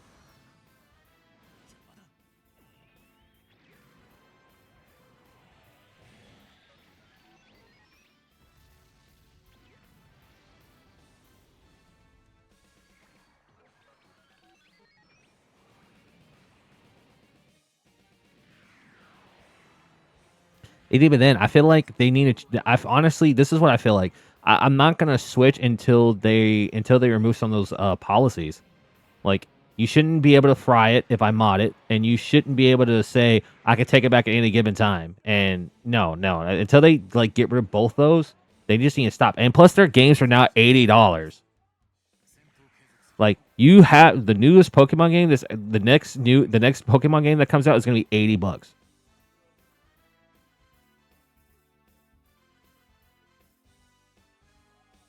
I'm gonna keep my guys first, right here.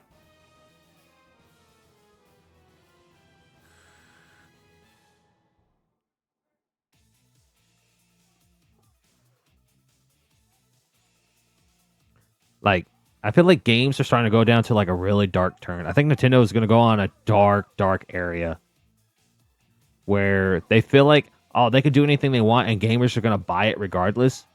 And then at one particular point, all the gamers are going to stick together and go, we're not going to buy this console until you start changing some of your policies, and Nintendo's going to have to change their ways. At least I hope they go down that route.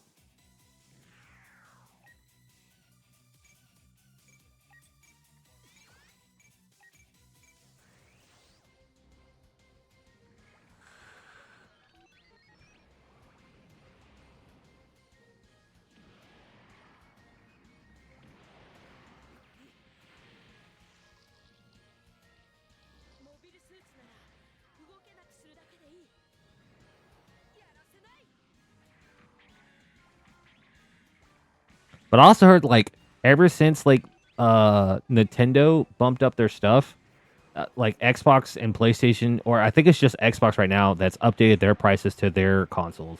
And I'm like, that's crazy. Like, you can't charge any more for the Xbox. Like, come on. Like, it was already crazy enough that like PlayStation, when they released the PS5 Pro, it was $700, and it wasn't that big of a difference. Like, what was the big game changer for the PS5 to make it $200 more than the original PS5? What was the big game changer? And then if your TV didn't support the PS5, you bought a paperweight. You were forced to go out and buy a TV that support the PS5 Pro.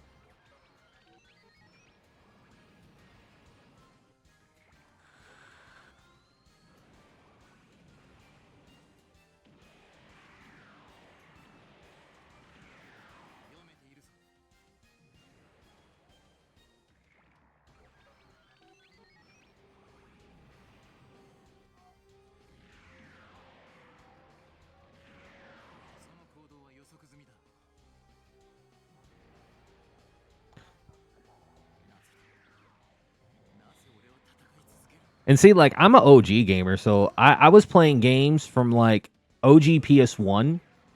And the one thing that I've noticed that has been a drastic game changer is like the quality of like PlayStation controllers. Like, the drift on, I like had one controller for the PS5 for like maybe a month, and suddenly I had a really bad drift on it. And I'm like, what the heck? I already paid like 70, I've paid like 60, $70 for this controller, and it already has a bad drift after like a month.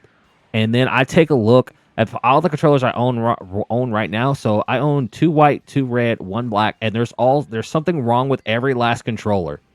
And I'm just like, I'm not rough on controllers. I don't drop them. I don't slam them on the floor. I'm not that kind of gamer. But the fact, like, even just like normal wear and tear is so bad on those, and they come so quickly. Like, what is the point of buying a $70 controller if they're gonna go out in like 7 days?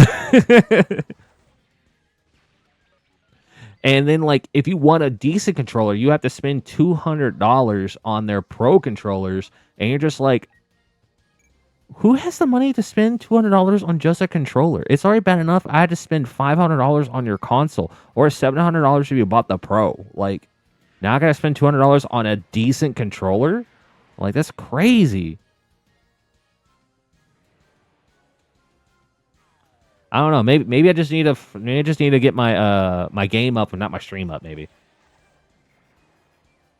But I mean, even in the money that I make right now, I'm like I live comfortably. But I mean, I don't want to drop that kind of money on a console. I'd rather like drop money on like upgrading my PC. Or maybe like I want to like spend the money on like buying a game or two. But no, I gotta spend $200 on buying a pro controller just so I can stop a drift.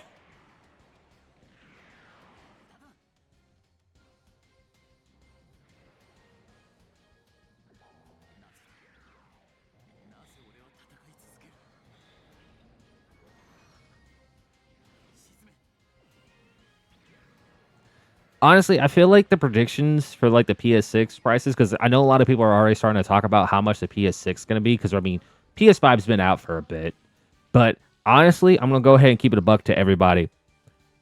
That PS6, go ahead and expect that you're going to need at least $800 to $900 to pay for the new console. Just go ahead and expect that.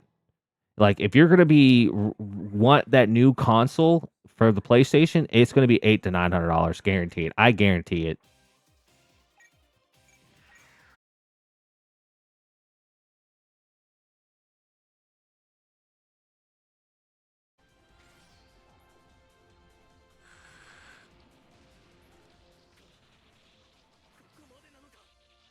Welcome to the other videos that are coming to the channel where I'm just talking about random things as I'm playing Gundam and explaining the story.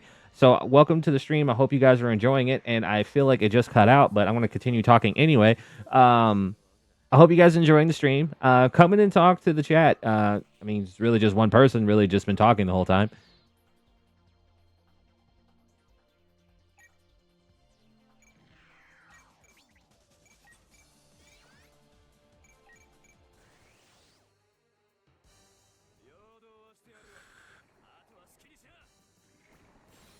And I appreciate that one person that's been kind of talking the whole time and trying to help me try to get the stream to act right.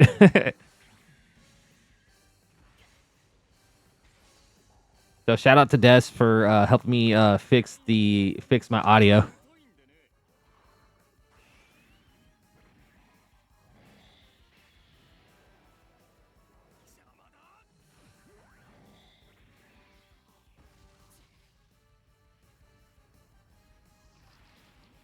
So if you don't know anything about what I'm doing currently, I'm doing a gauntlet challenge on Gundam. I'm pretty sure it's probably been done by another streamer. But basically, it's a challenge that I made, at least I think I did, of I take custom characters and I can only use custom characters. I can only use the current suits of whatever series I'm in. I can use suits from the previous series, but I can't go above. And if any of the characters die, that's it. They're gone. And if the main character dies, which is me, I pretty much is the end, and I have to start over the game. So far, we're doing a pretty well job right now. We're in extreme extra hard right now, and we're having a pretty good setup right now.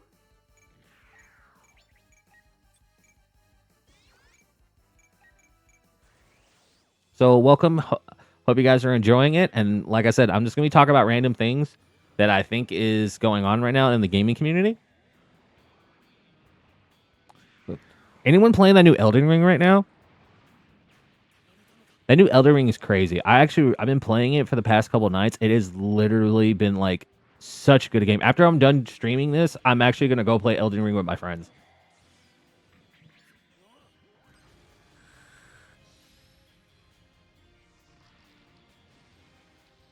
Bro, like I faced the jellyfish thing boss last night. That was the easiest boss I've faced so far. The most hardest boss I've fought in Elden Ring is the moth and scorpion. That was so difficult. I had to play Iron Eye. Like, me and two other friends, we all had to play Iron Eye, and that's the only way we was able to beat that boss. And now, honestly, I feel like we won off luck.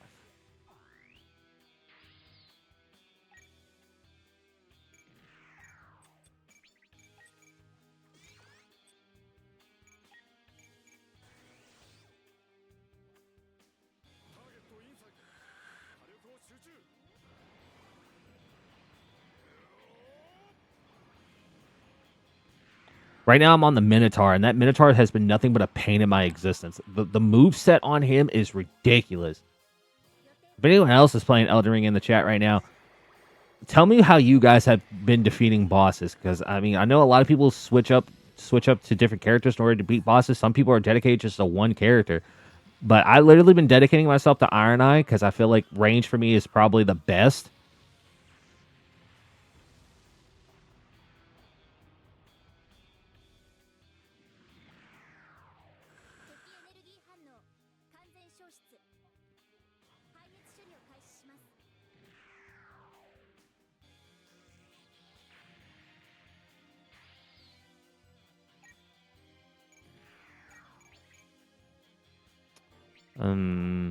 Wing Zero, our Wing Zero has range, so I'm not gonna try to move him closer.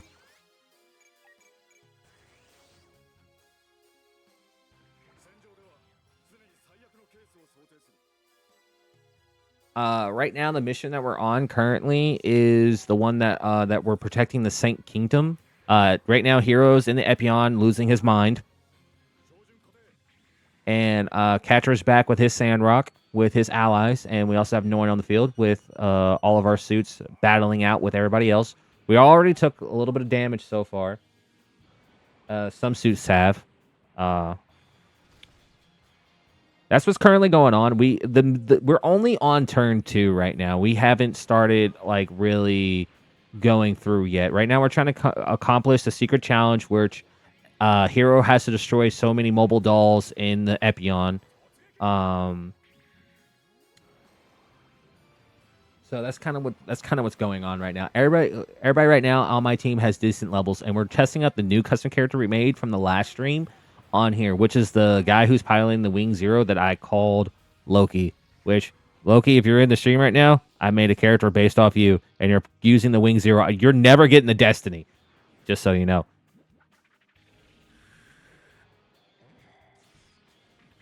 It's his favorite suit, and you're not getting 00 either.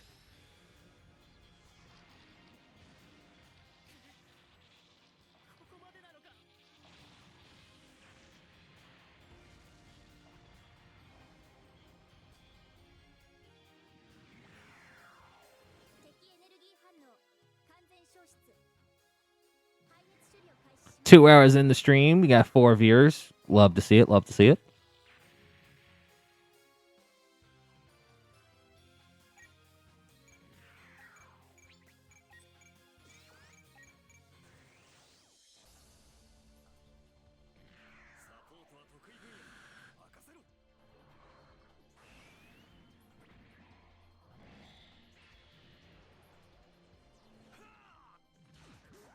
No, you wouldn't get the Destiny by default.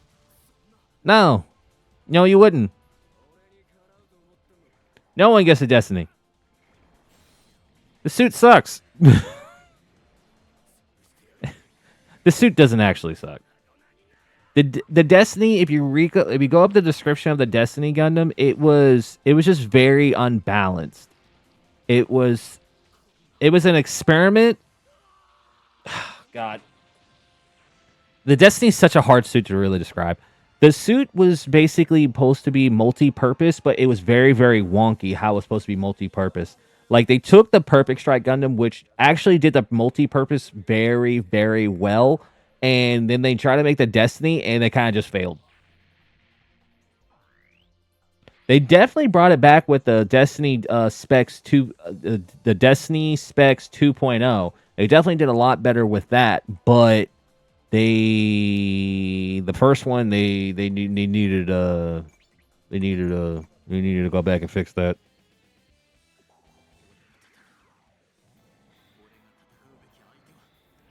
Like, there was a reason why Atherin defeated that suit twice.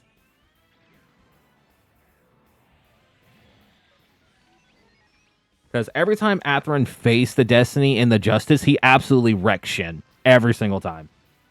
Like, I know, like, they did him justice in the manga. Like, Shin did not lose to Atherin as hard in the Destiny in the manga. But in the TV series, They made Shin look like he was dog shit. Like every time Athrun and Shin faced off, Athrun literally walked all over him like dog water. Like it was not even fair. And Shin was supposed to be the main character, but then Kira goes yoink. Not really. It's my series now.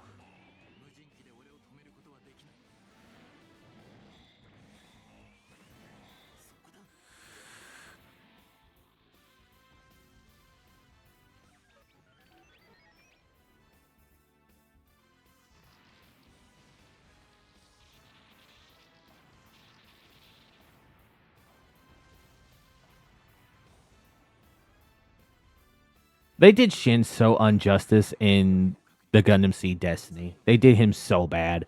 Like the character development what for him wasn't all that great. In his suit, it wasn't disappointing for what it was, but for what it could have been, because like even way back when there was a YouTuber, I can't remember his name at this moment, but he redid the Destiny because even because we all agreed that the Destiny just was not a good suit. It was probably the weakest Gundam in Gundam Seed Destiny out of all the units. Like Shin was better off staying with the Impulse.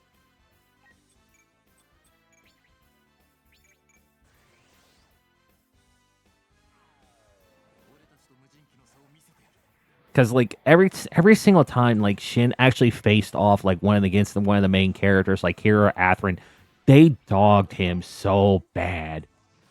Like the creators of Gundam dog Shin so bad.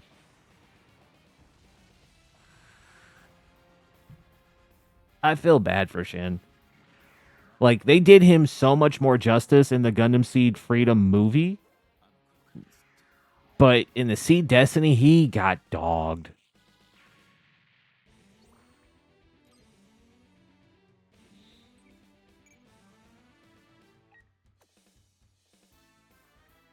Hopefully they'll come back and like they already came back and fixed Shin a lot. They made him a lot better in the movie, but fuck, in the Seed Destiny series, Jesus Christ.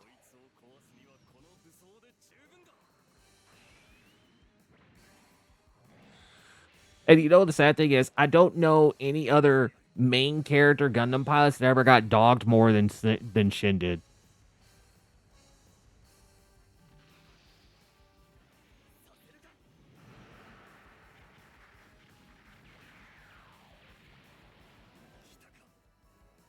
I'm trying to think. I'm really trying to think who got dogged harder than Shin did, and I can't think of anybody.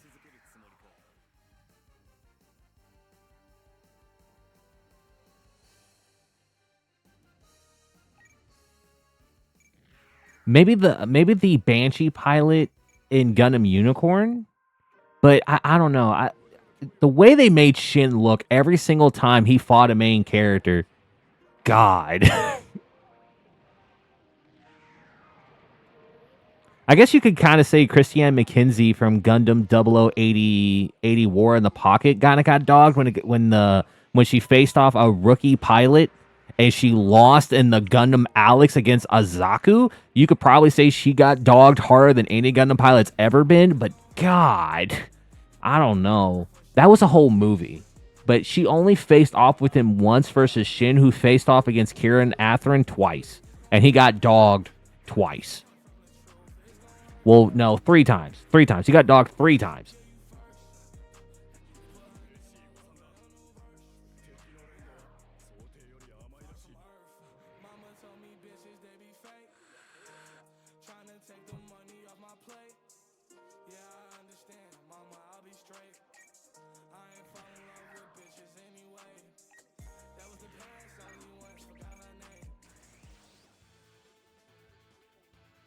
I don't know. Drop a comment down below if you who do you think got dogged more than Shin did between Shin and McKenzie. Who else got dogged harder than both of them? Because I don't think either one of them got dogged harder. Like, not even Ko Uraki, because at least Ko Uraki actually got his Gundam destroyed by another Gundam that was actually Annabelle Gato, but he at least destroyed Gato's GPO2 at least.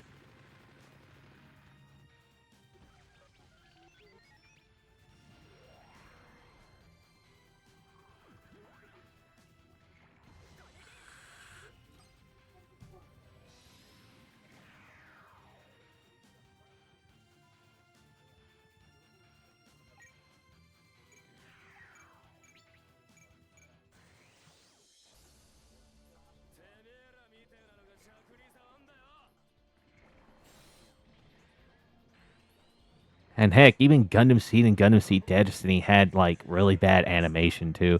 The animation wasn't bad. They just kept taking scenes from other previous episodes and put it into the new episodes. Like no one was gonna notice that. Come on, man. Come on. You can't be. We all saw that shit. Even as me in 2002, at the age of 7, I knew they were taking scenes from previous episodes and putting it into the new episodes. At 7 years old, I saw that. I was like, are they low on budget or something? But Gundam was well known at that time.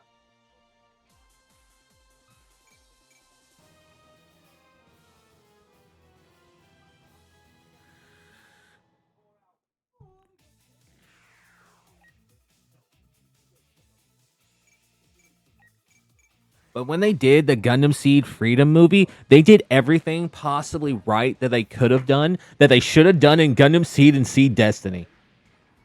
They did everything that they should have done in those series into the movie. And I really hope when they release this next Gundam Seed series that they keep with that same energy. It was too high for me as a child. It was way too high.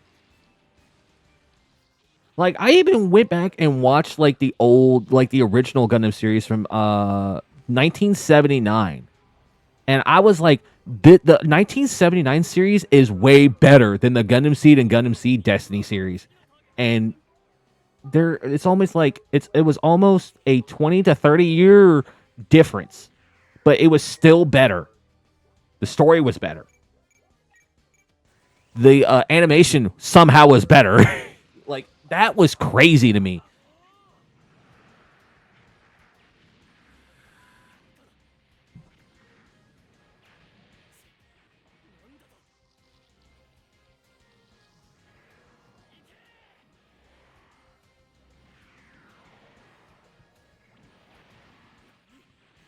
It,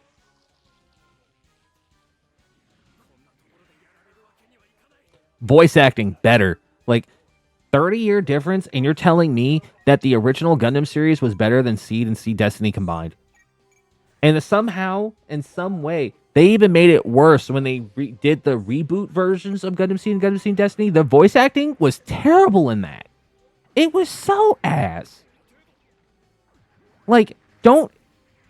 And they even try to say, like, oh, well, it was the budget. And I'm like, well, you didn't even use the same voice actors. You didn't even use the same voice actors that you used in the original.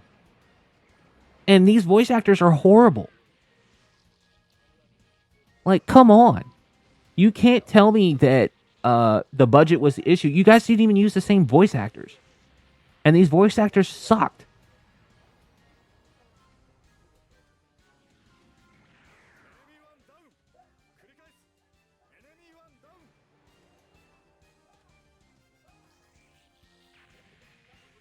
It was it was just so buddy. It was just so butt. Like I didn't think at the age of 7 years old when I told myself like it doesn't get any worse than Gundam Seed and Gundam Seed Destiny. It doesn't get any worse.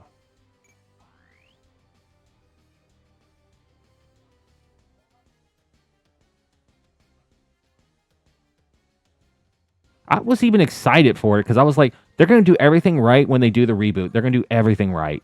Nope.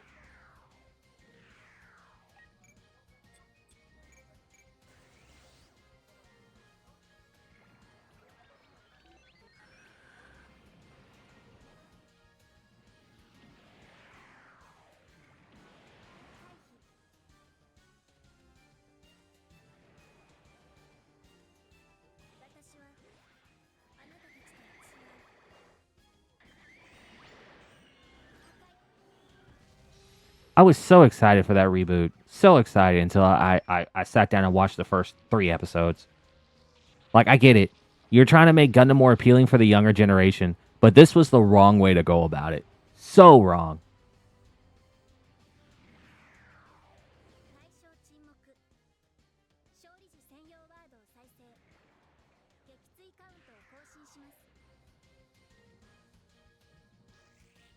Hold on. Is my internet just constantly cutting out? Nah. I think it might be just going in and out for a second.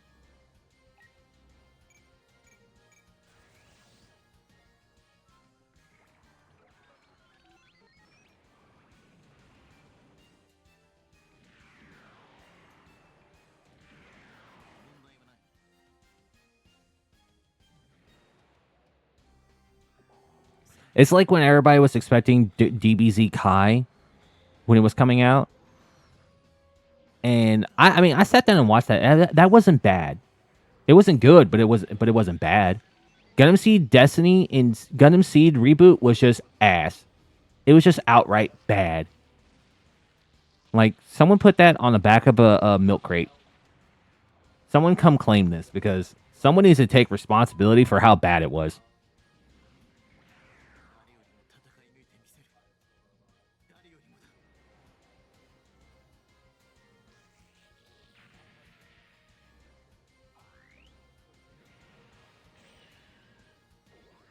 Especially in when the moment when Flay died, it wasn't the same impact. Like, what was the voice acting, bro? What was the voice acting?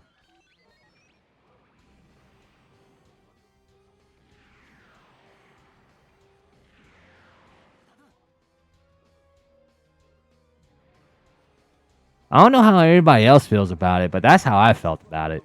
I felt like it was ass. It was terrible, and the first time they did it, it wasn't.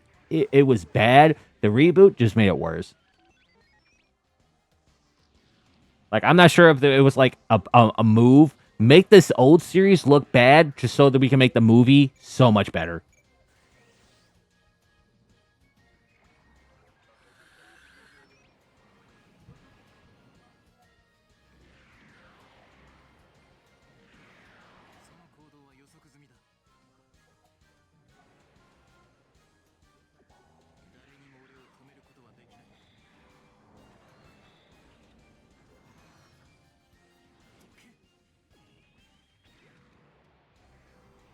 And I really hope they don't try to reboot Gundam Seed Destiny with that.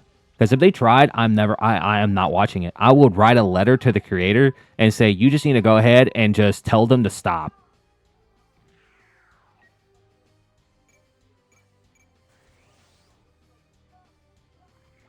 I'm sorry, I have like such. If you're gonna ruin my favorite series, if you're gonna ruin my favorite franchise, I'm gonna have a problem with it.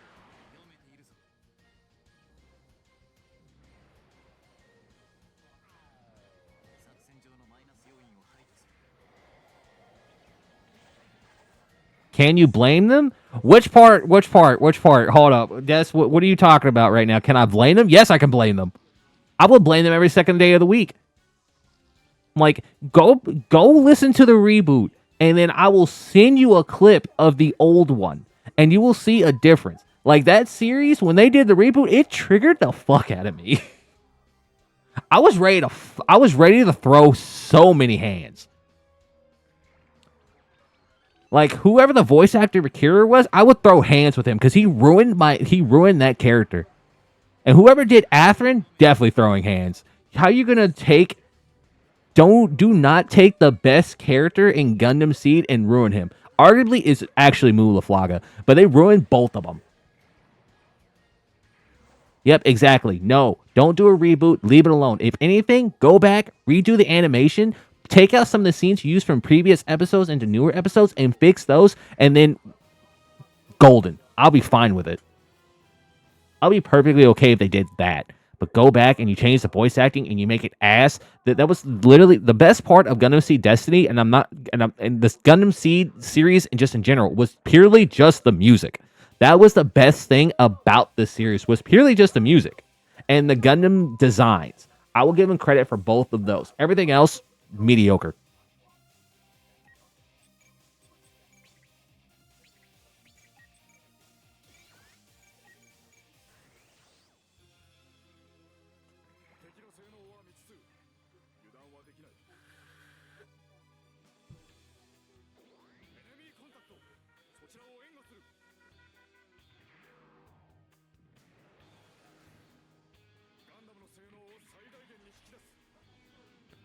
Like, Bandai, go ahead and call me. I will do the voice acting for Atherin right now free of charge. And I will do it with so much soul that Soul Train would be jealous.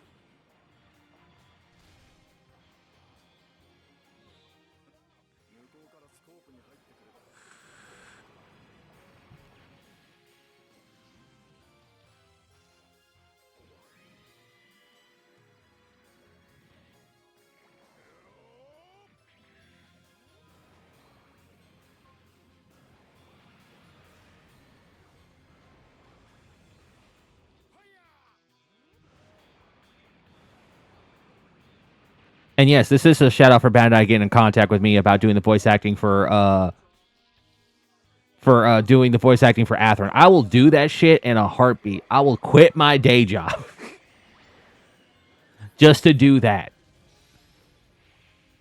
Because I guarantee you, I'll be a better voice actor than the voice whoever did Atherin's right now. Not the old one, the new one. I will do better.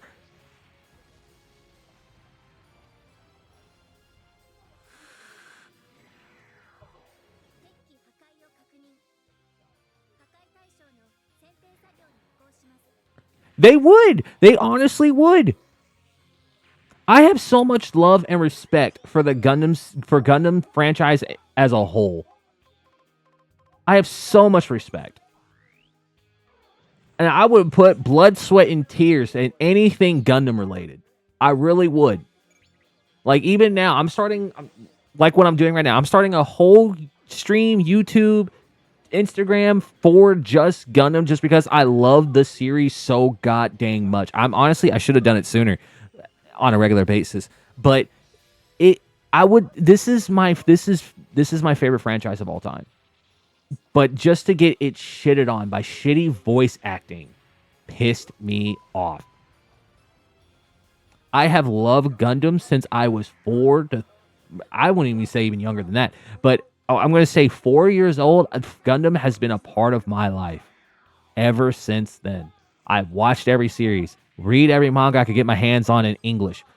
I even tried to even translate the one in Japanese. I love this franchise so goddamn much.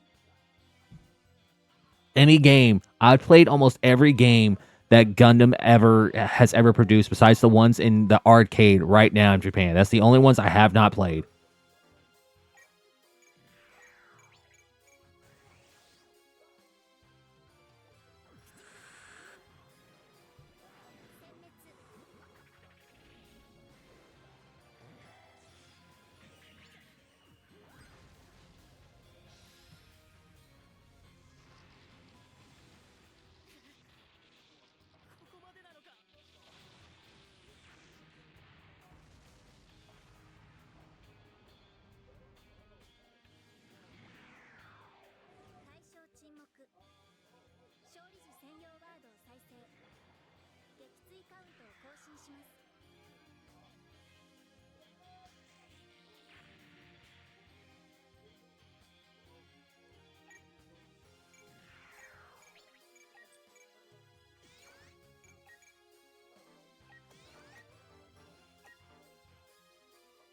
Oh, we got only two mobile to also destroy. I need to stop. I'm ranting about Gundam and how shitty the voice acting was in in the reboot Gundam Seed series, and I almost got off target in the secret challenge I was supposed to do in here. Sorry, that's just how much I get, just how much passion I have for this series, and how I just love this series so goddamn much. It's you just don't take some. That's like taking DBZ and just shitting on it, like when people were getting so frustrated about GT. Like, you can't do that. You just can't. You'll get so many people pissed off so fast. Like, you just don't play with that shit. You make sure everything you produce is at least the creator standards. Because I honestly felt like the creator had no hand in that.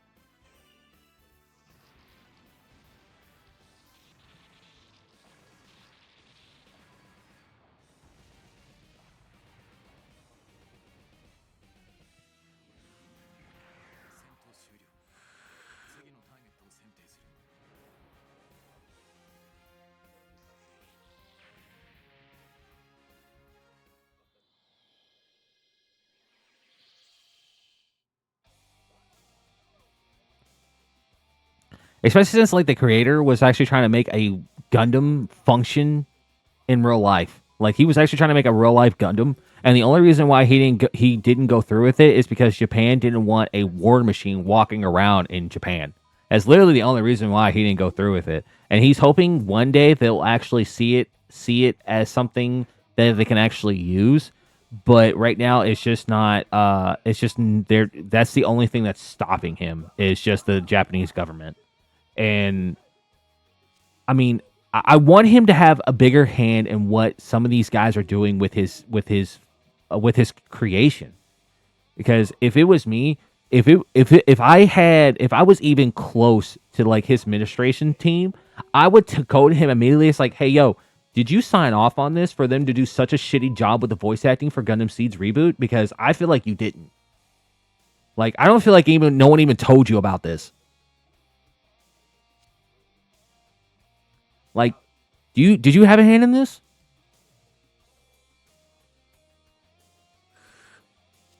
Because honestly, I don't think he did.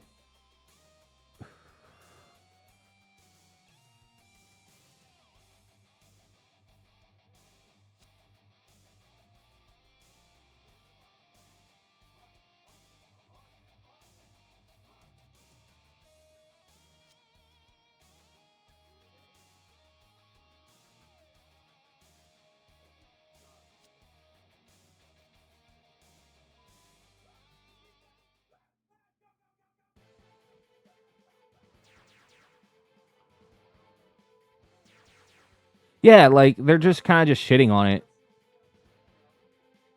Just throw it out there. What do you want me to throw out there?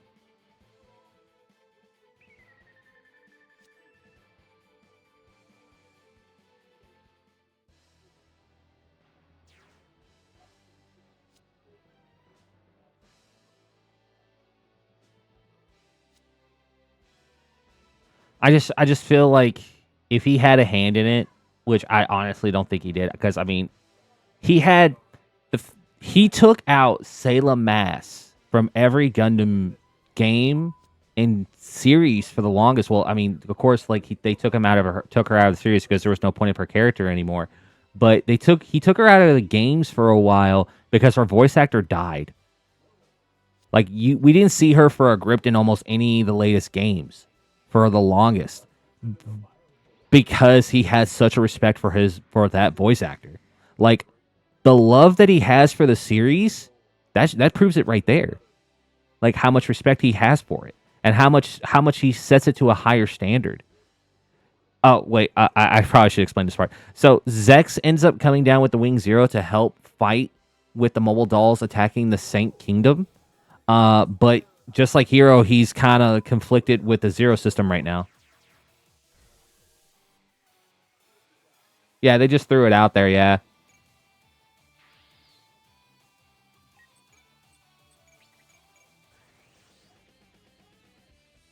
because she played such a big role in the original Gundam series and like towards the end of Double Zeta, but but in Dynasty Warriors 1 through 4, he took her out of the series because her voice actor died. Even though she plays such a big role in at least the original Gundam series.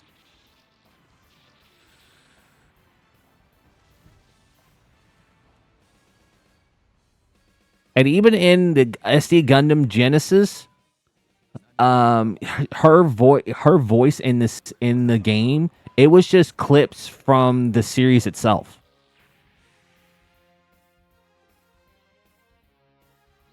Right now, basically both Hero and Zex are being controlled by the systems, and they're about to fight off with each other. When they actually fight off, I will explain that part. But right now, they're pretty much being controlled. I hope didn't either. I really hope not because if it if it because if he did, I would kind of feel kind of disappointed that he did if he would because I feel like the budget should have been increased at least for at least better voice acting. But if he didn't, that was highly disrespectful towards him. That was highly disrespectful.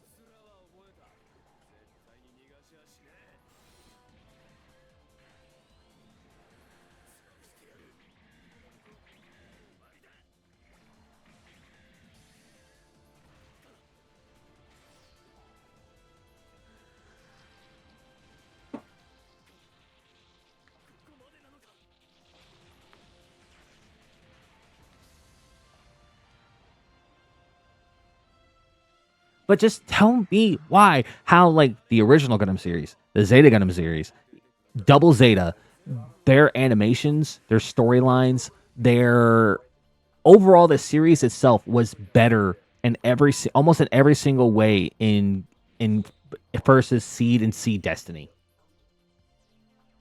It was still A1 because he was involved.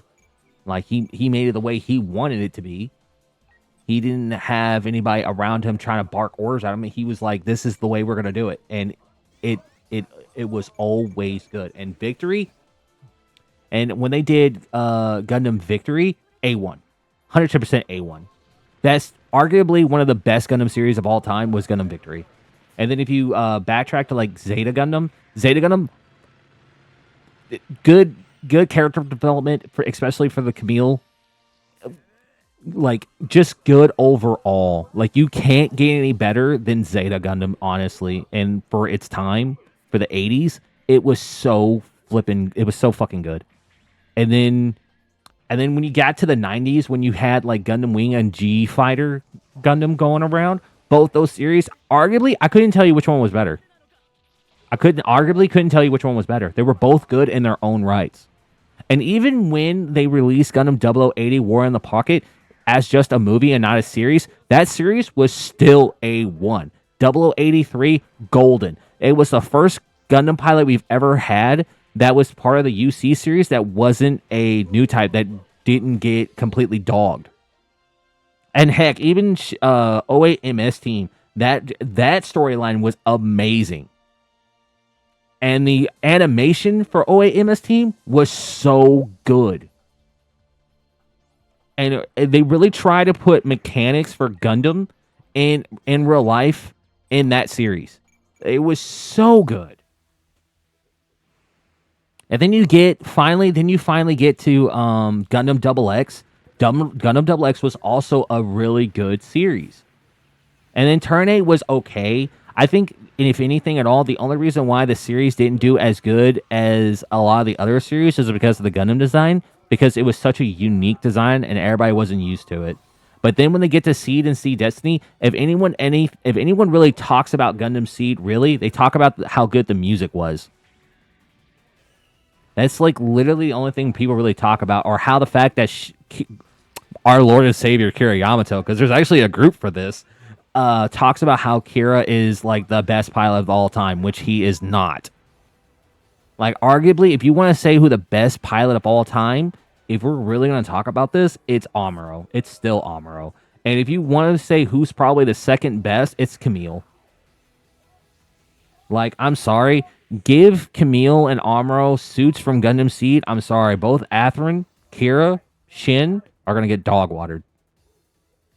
You don't even have to put Judo in this.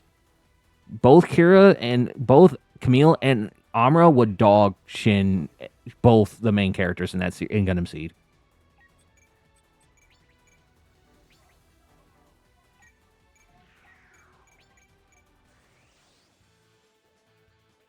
Arguably, though, I mean, I feel like Setsuna would give Amuro a run for his money.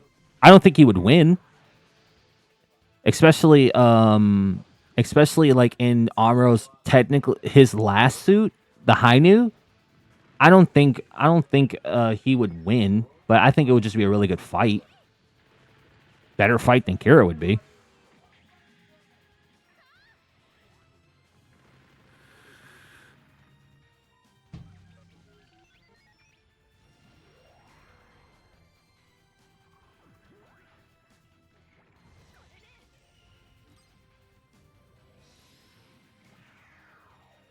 And speaking of Judo was still fighting as an old man. Like, he makes an appearance in Gundam Victory, and he's like 60, 70 years old at this point, and he's still fighting in the Double Zeta. Double Zeta was ancient at that point, but he was still fighting in that suit. Now, Mikazuki, that man's... I don't care who you put Mikazuki up against. If you put Mikazuki against Kira, I'm sorry, Mikazuki is going to dog Kira like something awful. Every fight that Mikazuki's in, he always ends up somehow, some way, disrespecting his opponent somehow. And I don't even see how. Even in his death, he still found a way to disrespect the person who killed him. I don't even know how that was even possible in a Gundam franchise. I didn't think someone dying would be still... He still found a way to disrespect them. He was like... He literally passed out. And she didn't even really want to kill him at that point because she was like, I didn't even really beat you. I beat you because you passed out. Like, is this even really a victory at this point? Or do I just win by default? You win, and I'm literally sitting in the back, and I'm like, yeah, you won by default because he passed out. Because he faced everything. You guys threw so much at Mikazuki, and he still was dog-watering everybody. Still. I just don't see how. I just don't see how he disrespected her in the end.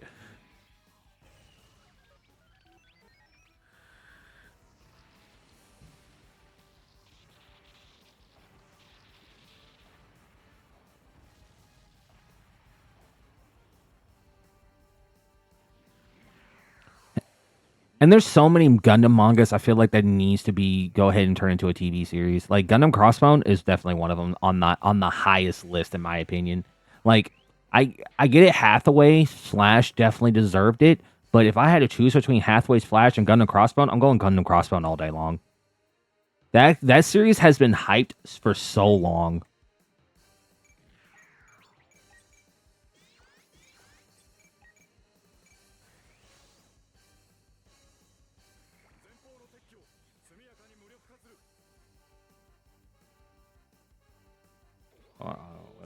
Someone says Jesus Christ.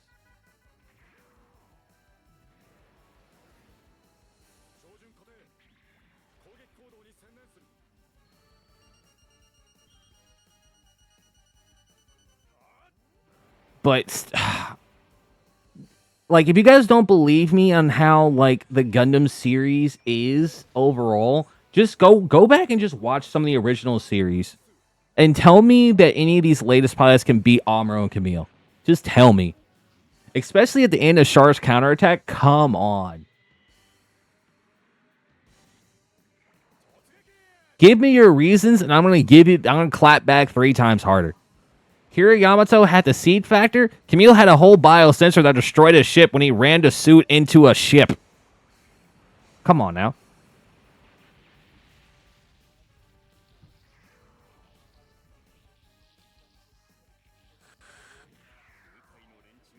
Oh, Atherin had the infinite justice. Cool. Amuro pushed back half of a goddamn meteor the size of Texas.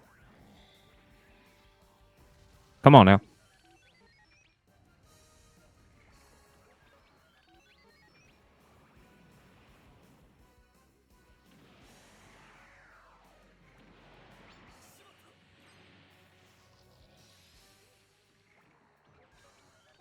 Oh, phase shift armor is a factor? Neat.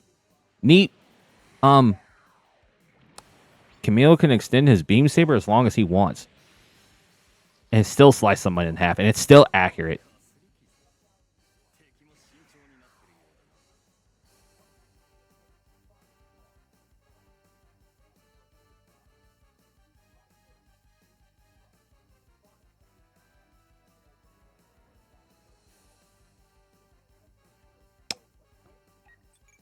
Oh, we need to take care of some of these guys in the back. I completely forgot about these guys.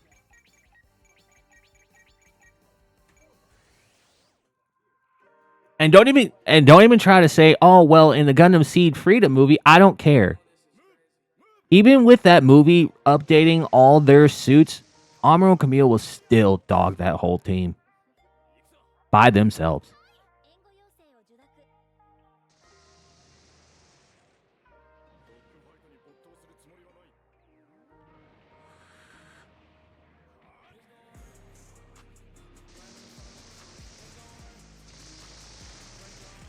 Sure, the Shin has the multi-form technique. Cool, neat. That's fantastic, guys. Do you really want to go down this route when literally Camille's Gundam's able to disable the O? You don't think he will be able to do that to Shin?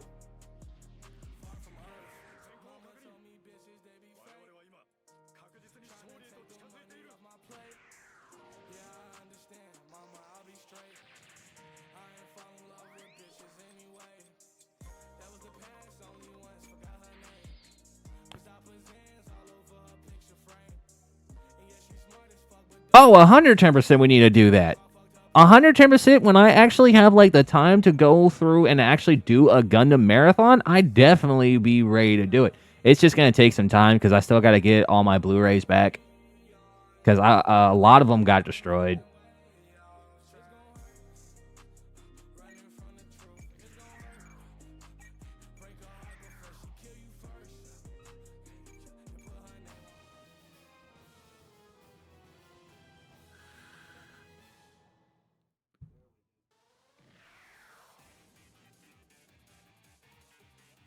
And don't even... And I know a lot of people are on Setsuna penis. I get it. Man's an innovator. Man can turn his suit into GM particles and pretty much just disappear from existence for like a few minutes. But let me go ahead and tell you something. Turn A would still dog him. It's not even Amuro and Camille's suit, but look, the Turn A would dog the Double O or the Double O Quanta. As soon as that butterfly effect goes off, the game's over. That whole fight is just done.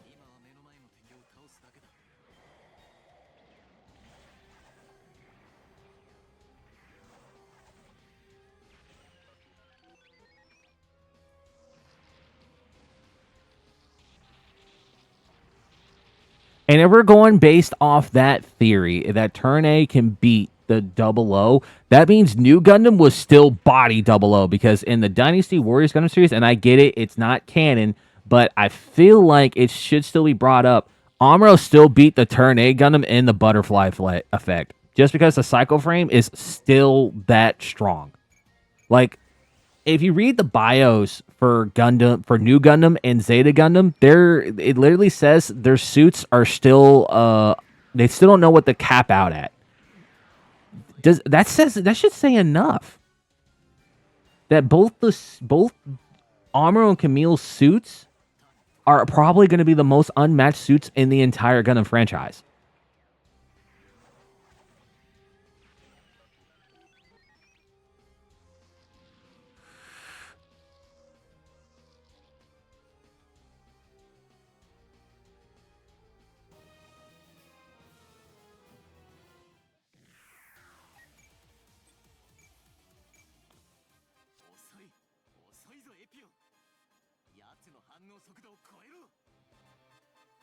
But you know, the sad thing about it is that the Zeta Gundam's gone, and the new Gundam is MIA. We don't know what happened to the new Gundam after Char's counterattack.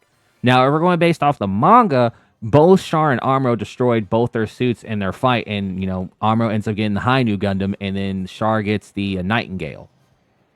And that's how New Gundam just pretty much disappears, and that's how High New's born. But if we're not going based off that, the new Gundam and Zeta are literally unmatched. I mean, I get it. Like, Judo gets Double Zeta, and Double Zeta is supposed to be inherently stronger than what the Zeta Gundam, but it's still like the fact that the Zeta Gundam is still unmatched. It still hasn't. It still isn't a cop out, which is shocking to me.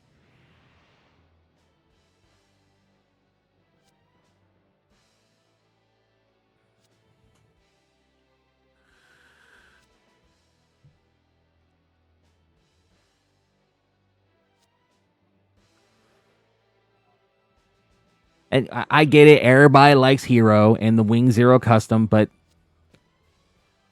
if Amuro can already do inherently what the Zero system is already supposed to do, but better, and he can handle the strain, that would make Amuro already better than Hero.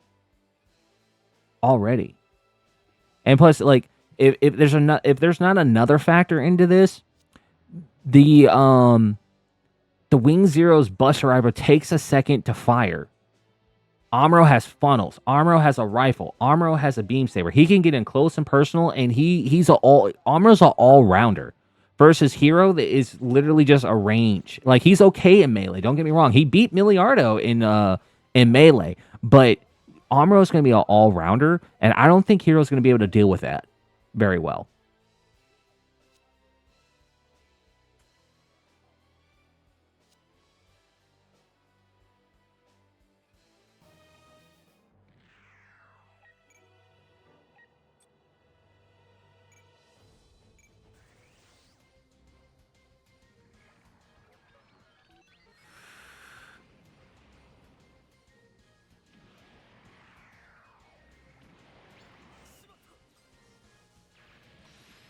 Oh yeah, I'm not including Domon Kashu in this.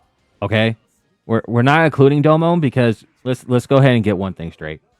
Amuro, not Amuro. Domon is Goku in the Gundam series. Okay, he's not. He we don't talk about Domon not because he wouldn't beat anybody in the Gundam series. It's because he would literally dog everybody in the series because he's literally Goku. Let's just go ahead and get that straight.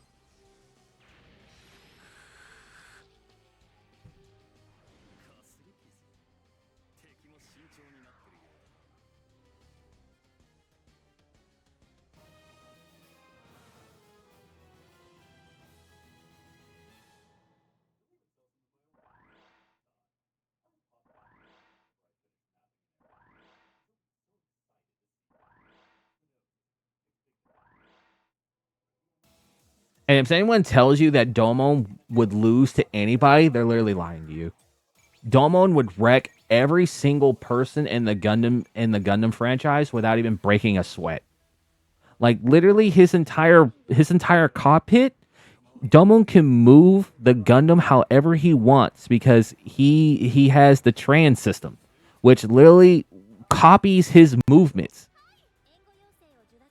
And there's no cap out for him. Like, for how strong his Gundam is, it's unmatched. It's literally unmatched. Doesn't have a cap out. We don't know. It literally goes based on Domon's will. So as long as Domon has his will and he keeps getting stronger, Domon will keep fighting. The Burning Gundam would not stop.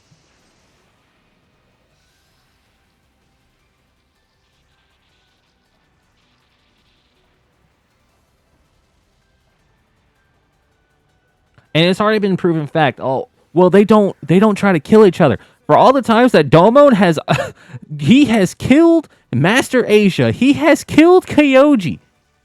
Like, Domon can kill.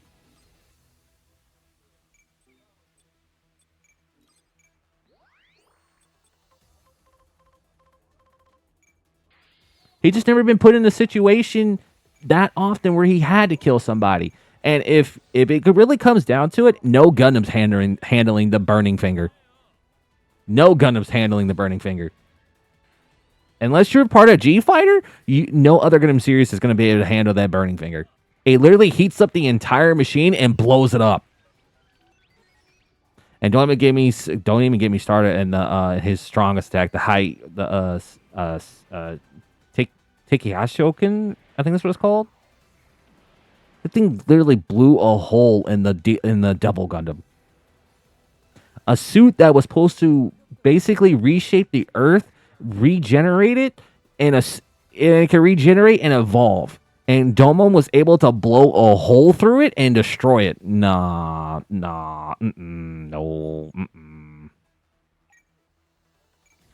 Every Gundam in any other Gundam series would struggle against Domon. They would die against Domon.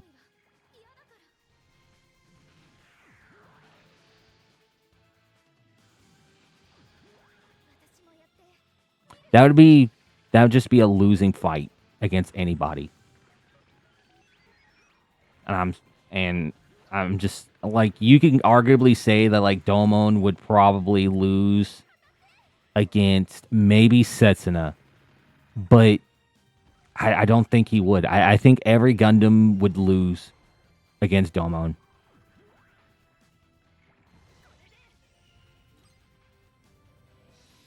And plus, we don't know what the hyper mode does at it. Like, we don't know what the hyper mode, how much it increases against like other suits. Like, arguably, Trans Am is like a different version of hyper mode. But what's the status difference? I need a status difference right now.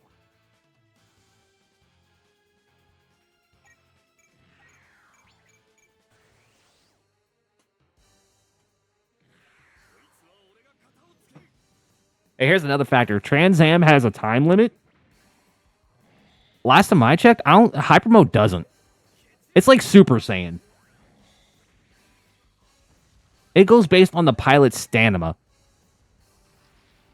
And last time I checked, Domon's constantly exercising, constantly running. Pilots are sitting in a pilot suit. In a pilot chair. Controls. I think Domon wins that stamina contest, and I think Domon wins any time limit in any other system, like Trans Am, NTD, you name it. They all have a time limit, and they would get dog water once that system ends.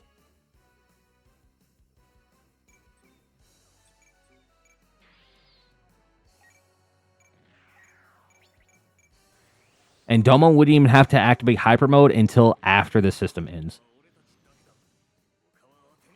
He could fight him straight up in his normal mode and go, "Oh, your system ended? Cool, my turn. Super Saiyan, turn gold."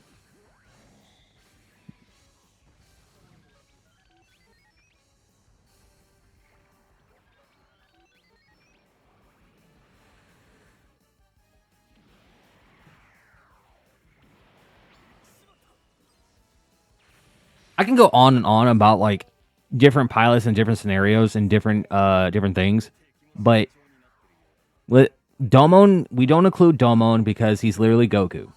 That's the reason why we don't include Domon.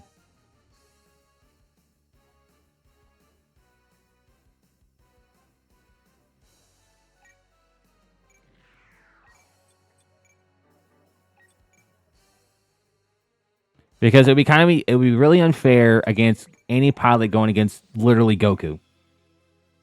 And I'm sorry, say what you want, but Domon is just that man.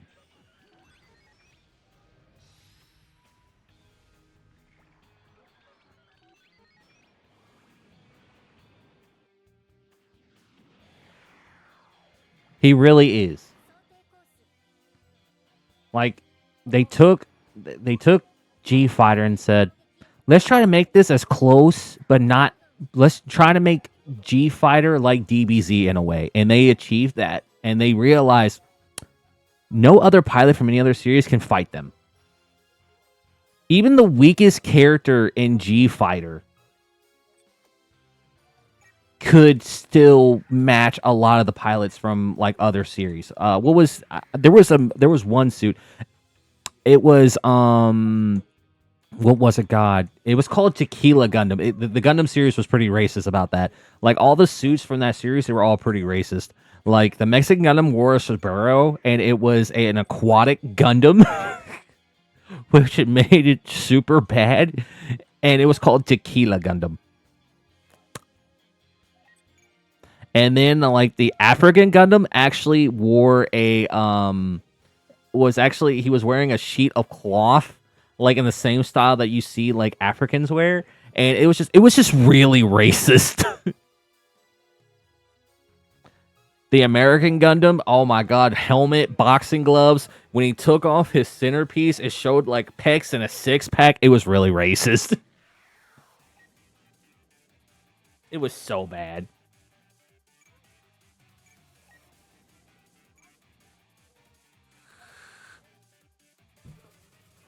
That entire Gundam's gimmick was literally boxing. And then France, he had the arm, the shoulder guard coming down. He had it was a scepter, no, like a blade for fencing, and it had like the cufflinks at the bottom of the legs, like, and even had like the George Washington hairstyle on top. It was so bad. And Chinese, the Neo China Gundam dragon. It was literally a dragon. It literally had like the really skinny ponytail going down. Like it was so bad. Russia's Gundam was bulky as fuck. No, it was Germany. Russia, bulky as fuck. It was called Bolt Gundam.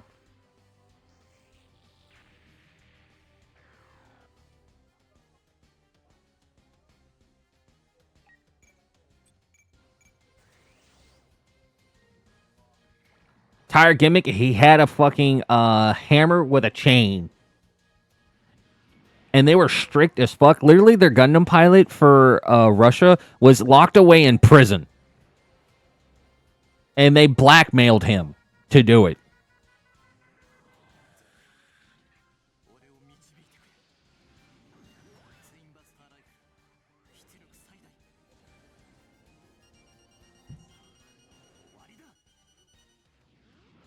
And they were taking technologies from the other fighters in the series to increase the Bolt Gundam. Like it was so bad. It was so racist. Like the entire G Fighter series was so racist.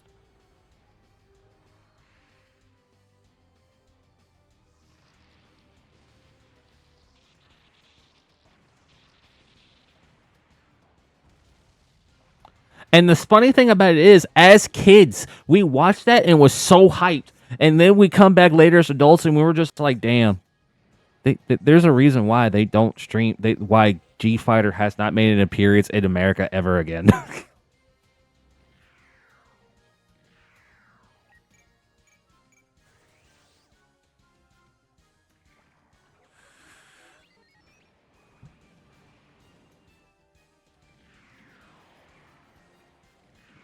we looked at Gundam Maxter, that was the American Gundam's name, and we were like, damn, they made us look so bad.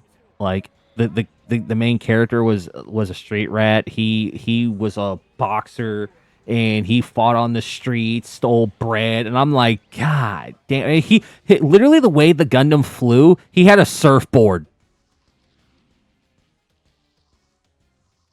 He arguably you could call it a skateboard when he was on ground, but it was so bad. It was so bad. It was so bad. So very bad. It was crazy though. It was a fun series though. It had great character development, great story, but just all the Gundams were all just so goddamn racist.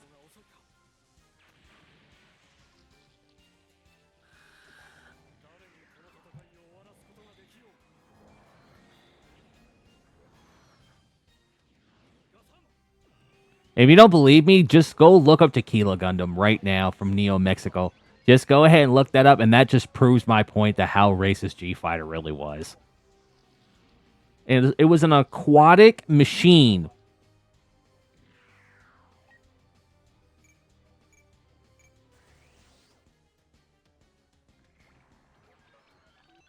Like, come on, man. It had a sombrero. It had a sombrero. That says enough. That says more than enough.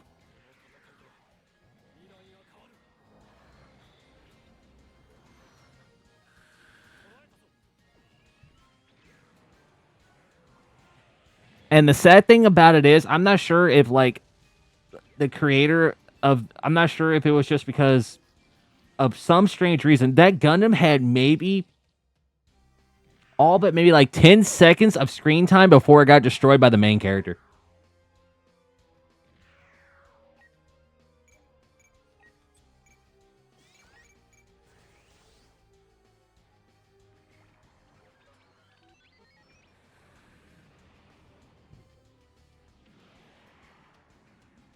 I'm telling you, go look up Tequila Gundam. Yeah, that would prove how racist G Fighter was.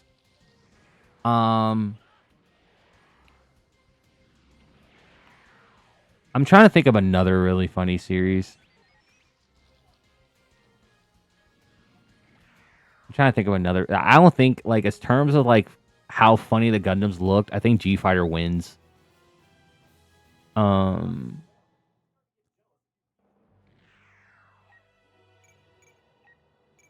I think arguably the best series is probably coming out in America so far, like in English dub and like animation, English dub, voice acting, all that shit, all that stuff. I think 0083 Stardust Memory. I think it still wins to this day. I still think that series still wins to this day.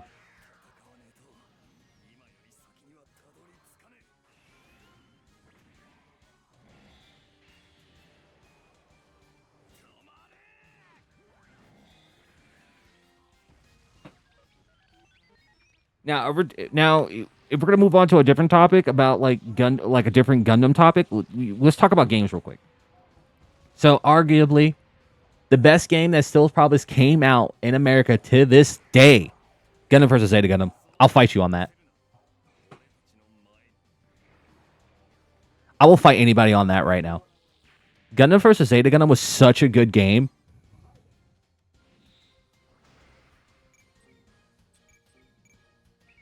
Tell me a better game. Tell me a better Gundam game right now. It had everything that you could have asked for in a Gundam game. It had the original story plus alternative versions to the story, and even had advancements to Char's counterattack. Not the suits, but they still had the story for it. And with Camille and Judo being a part of it, which we all, as a Gundam fan, if you've ever seen Char's counterattack, you would want it. We all wanted to see some of the previous Gundam pilots, like Camille and Judo, being a part of that. We all would wanted to see that, and plus, they even had alternative timelines if like Zeon won the 1-year war, or if Axis actually took over the world. Like it literally had everything.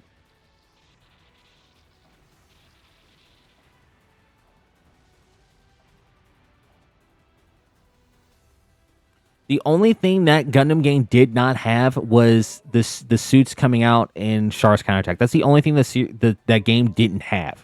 Literally, that's the only thing it didn't have. But everybody was perfectly fine with that. There's a reason why that game is still expensive to this day.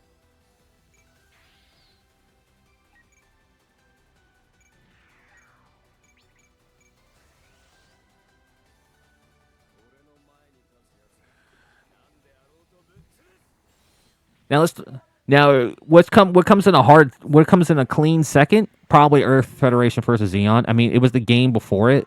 I mean, everybody played the dog shit out of that game when it came out. And then probably like a solid third, it probably MS Saga, to be honest. MS Saga: A New Dawn. It was like the first SD Gundam we've ever gotten in America, and it was actually really, really good. Like, changed my mind that MS Saga did not have the most uniquest story of any Gundam game of all time. Like, arguably, even Dynasty Warriors, the Dynasty Warriors Gundam series, they had good storylines. They had something going good for it, but MS Saga still wins.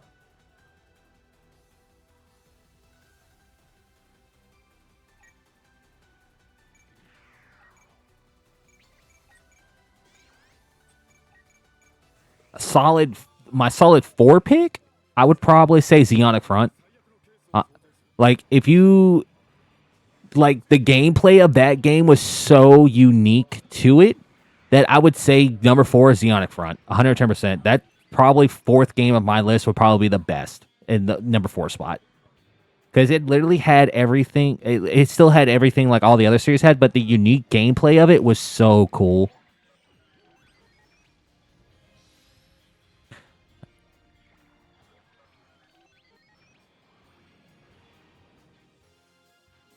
Number 5. Now, this is a lot of people are going to get mad at me about this, and I understand you will be mad, but I think number 5 to me would be Gundam's Encounters in Space.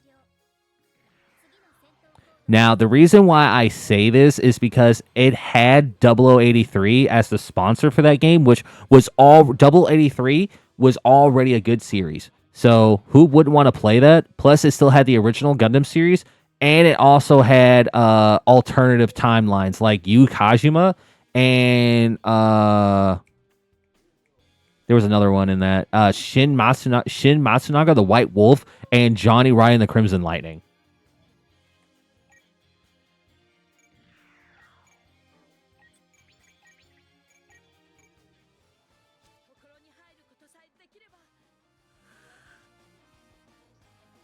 And plus, that was also one of the very first Gundam games, along with Earth Federation versus Xeon, that lets you be your own character. Our own custom character you got to make on your own.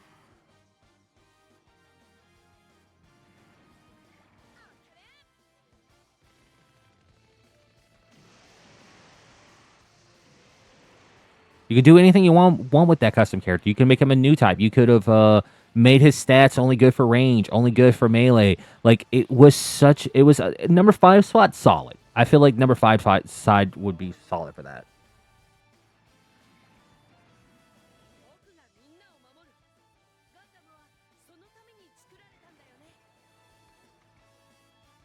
Now, number 6 would probably, like, it'll start coming off like as a Dynasty Warriors series. Like, number 1, number 6, definitely. 110%. It was a really good PS3 game. Definitely worth it. It was such a good game. It was better than the others.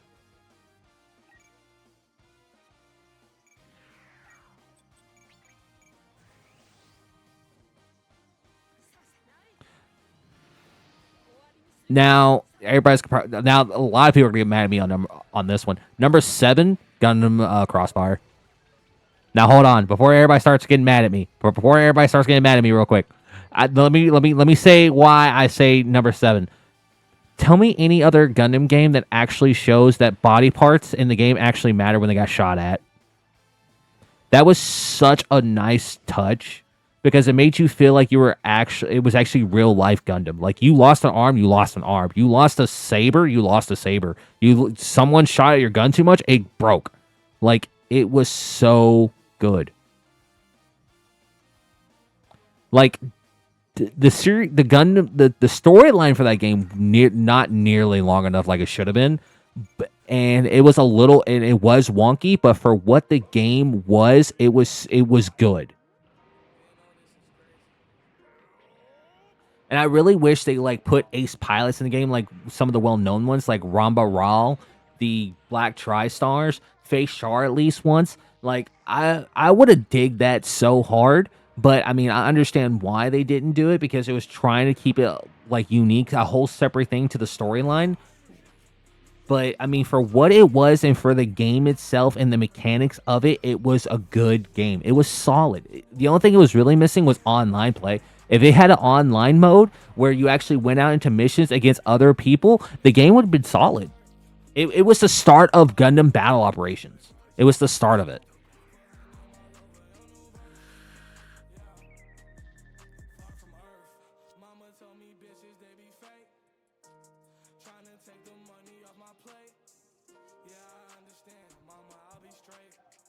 Now, for my number 8 spot, Gundam 0081 Battle Record. I would say that was probably solid. It was a solid. It gave us like alternative timeline to Gundam that we didn't really know about.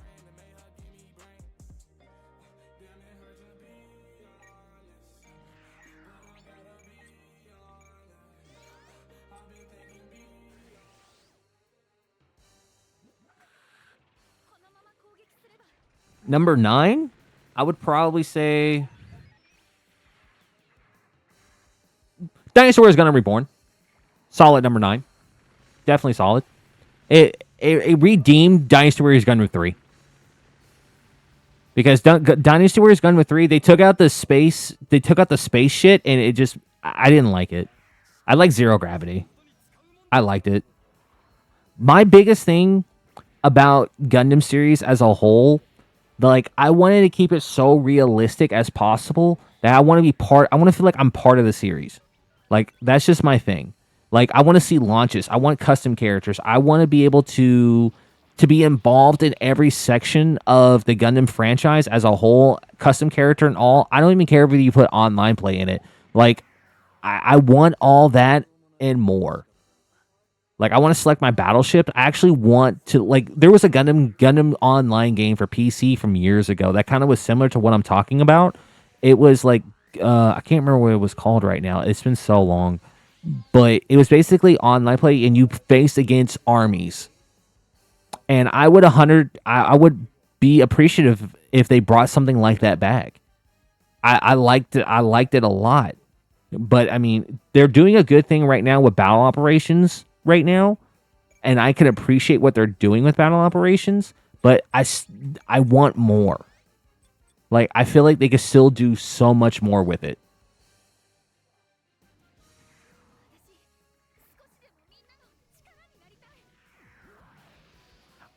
I want the battleships to be more involved. I want different ships that you can swap out. I want, like, they could do so much more with that game franchise, and it's still going strong to this day. I mean, the game's been out since like the PS4 series, but it needs more.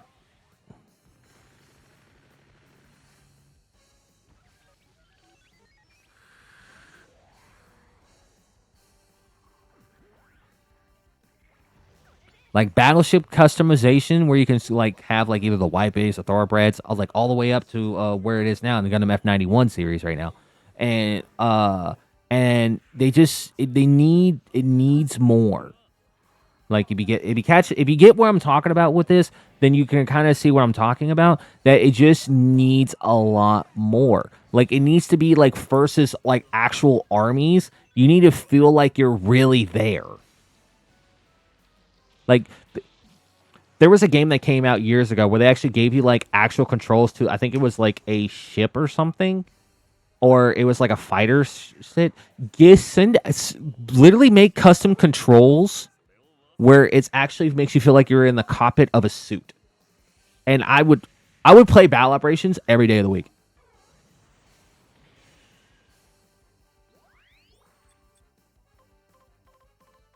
And I know they actually tried to do something similar to that in Japan. There was like pods or something, and it was in the arcades, and you actually felt like you were controlling the Gundam like in the Gundam series. Like you went into a cockpit, you sat down, I don't think you could be strapped in, but they actually had the controls, and it was so cool concept. I would 110% would have played that game every single day.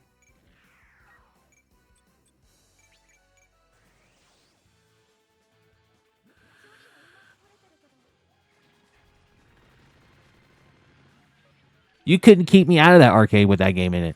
And I know Gundam Extreme Versus 2. No, or it might be another game. I think it's Extreme. Another version of Gundam Extreme came out in the arcades, and I want to know what the big deal is now. Why we can't have Gundam Extreme Versus 2 now? Like, why can't America have that as like a disc?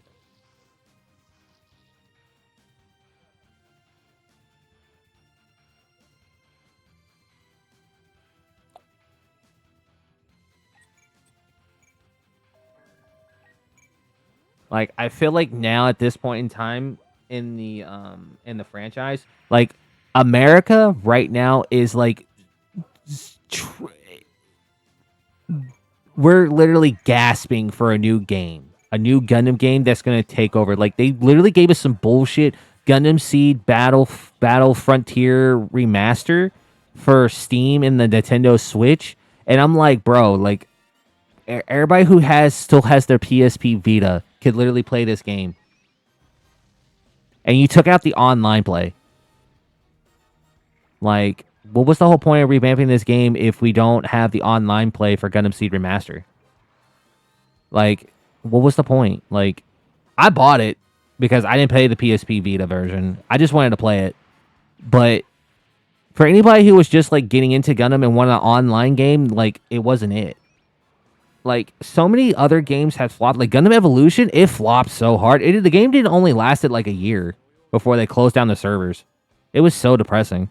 And no one talks about SD Gundam Battle Alliance anymore.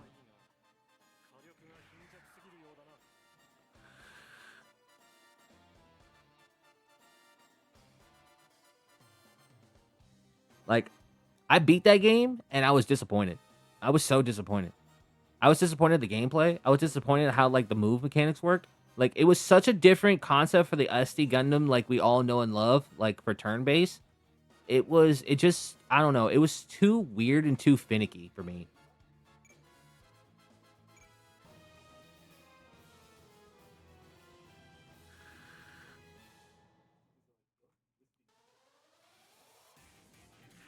I don't know if anybody else feels like the Gundam Seed Battle Alliance was too finicky. I feel like it was too finicky for me. And they rushed every single series that you went to. Like I felt like it was too rushed and there wasn't enough suits. The whole point of the SD Gundam series is to include all as so many suits as they can in it, just to make you feel like you had access to a lot of Gundams. And SD Battle Alliance kind of failed in that. It was such a big failure. Like all the Gundams that you got in that series, you could literally just turn on Gundam Extreme and you could just play that, and you still had almost more Gundams than you did in SD Gundam Battle Alliance.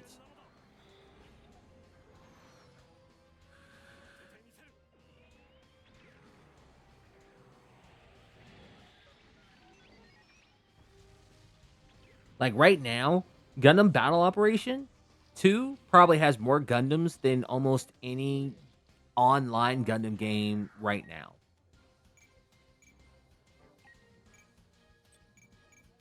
And that game is from PlayStation 4. Like I get it, they still keep updating the game to this day. Like yes, it's still very popular and everything.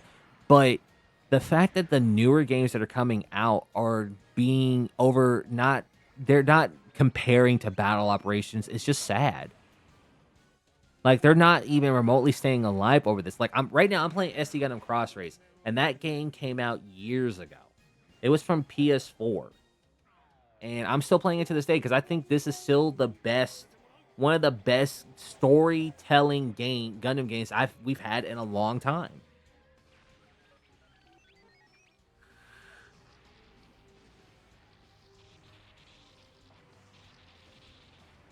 And it shouldn't be like that. Like I know Gundam SD Gundam Eternal came out, and that's a good game. Don't get me wrong; it's a really good SD game. It's so good. The only complaint I have it for it right now, I really wish they would have put it on Steam. And I like animations and I like custom characters. It just makes me feel more part of the story. Makes me feel like I can actually control like the game. I don't know. I just like the concept.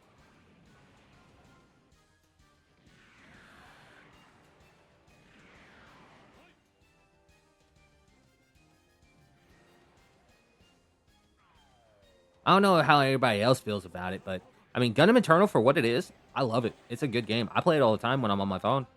I mean, I'm gonna start streaming that game eventually once I'm done with the SD Gundam Crossrays series. I'm definitely gonna stream it, but right now, I mean, it's okay.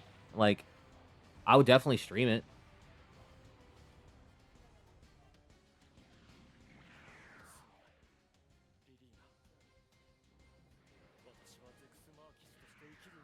Would I stream battle operations? I don't know.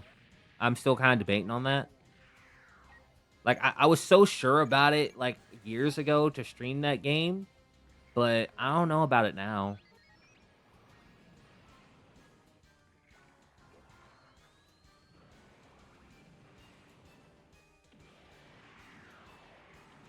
I mean, after I'm done with the SD Gundam Crossrays series, I'm probably gonna let it one if this channel's big enough by then.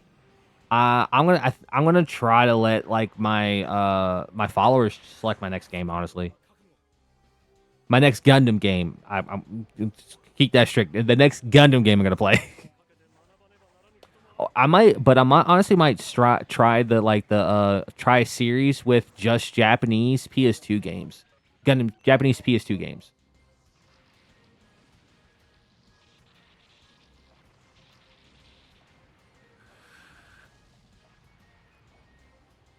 Because a lot of those games are actually really cool.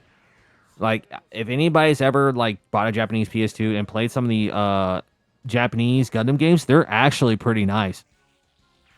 One of the Gundam games that came out in Japan for the PS2 was actually for online.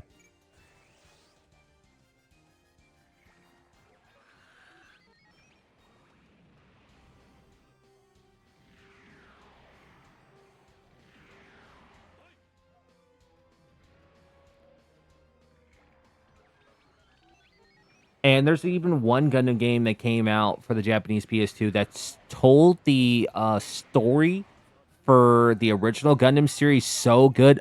I will argue with anybody that is hands down the best 0079 Gundam game ever made.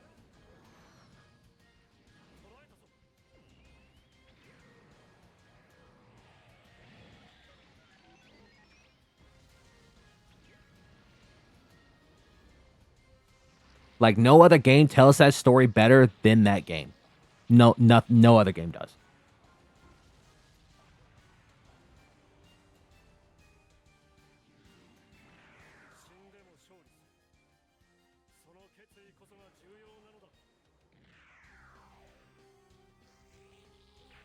And if you guys want to look into that game, it's called Mobile Suit Gundam: The 1 Year War. If you want to look into that, look into the gameplay of that. If you guys want me to play that, look into it. It is such a good game.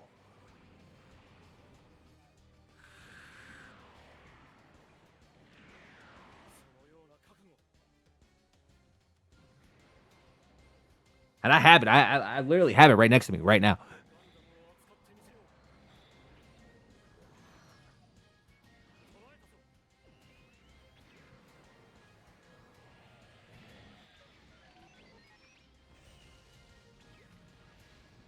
Um,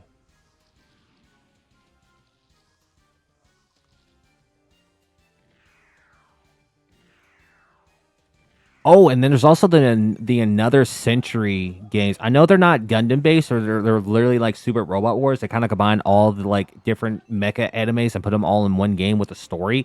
Those games are super good too.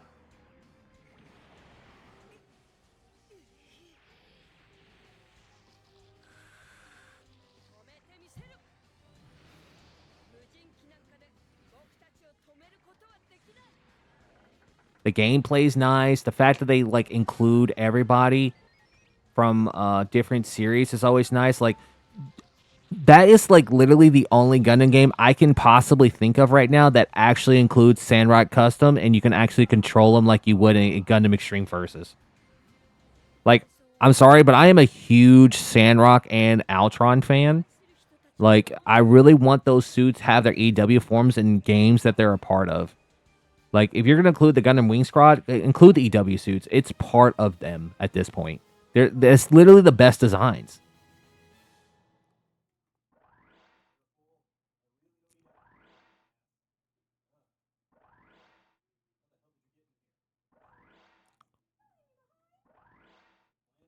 Like anyone who knows anything about the Gundam Wing series, they're always gonna say like Wing Zero, Deathlight, they better be in the game. If you're gonna include them, you better include their EW forms because that's literally the best versions. And I think the same way for Sandrock and Altron. That's literally their best versions.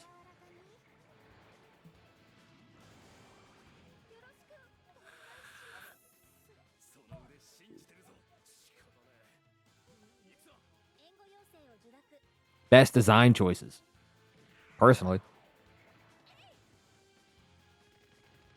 And heck, you could even include you can include their TV, well, quote unquote, their manga versions, and it would still be good. I like their design so much.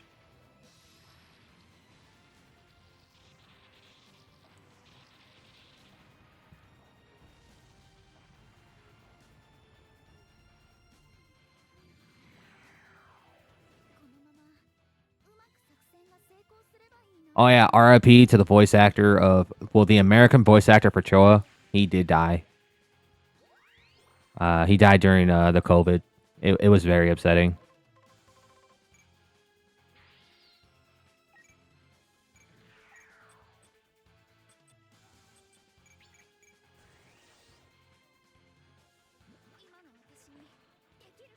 Ooh. I hope that my mic didn't pick that up.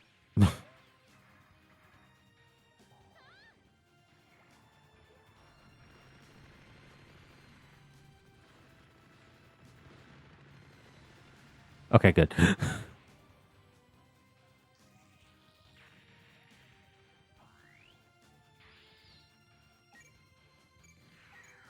And honestly, I kind of like the paint on custom heavy arms versus the TV version of heavy arms. Like that color on it is so nice. It's so unique because there's only one other Gundam that actually had that color, and that was the Leopard, the Gundam Leopard, in Gundam Double X.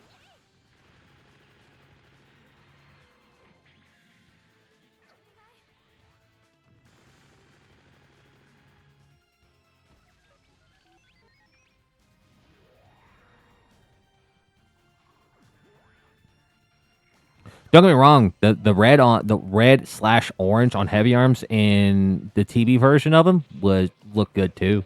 But I think the green slash blue on this one is so much better.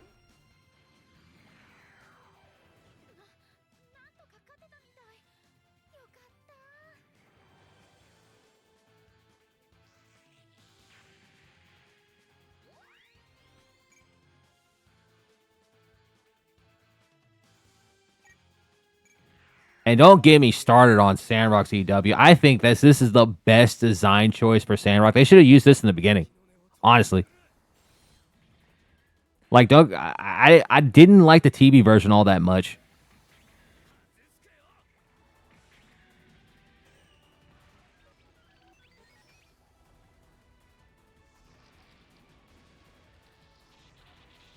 That's why you'll never see me use the TV version of Sandrock unless I don't have a choice. Like in Gundam Extreme Maxi Boost, like they include the TB version of Sandrock, and I'm just like, where's the EW? Come on now. Why'd you only include Death Scythe Hell custom and Wing Zero custom and Heavy Arms custom and not Sandrock custom? Come on.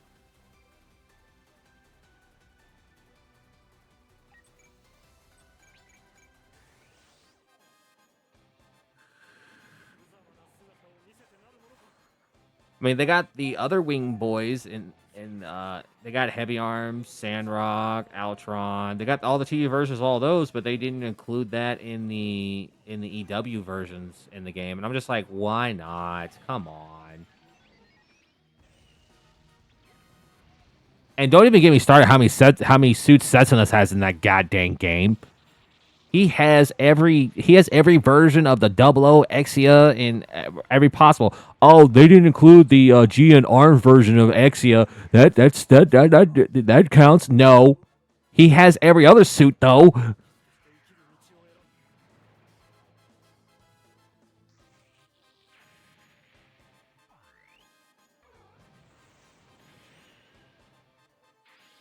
Come on, Sandrock had one. He had two other forms. He had EW from the movie, and then he has the EW from the manga. And you telling me he couldn't get either one?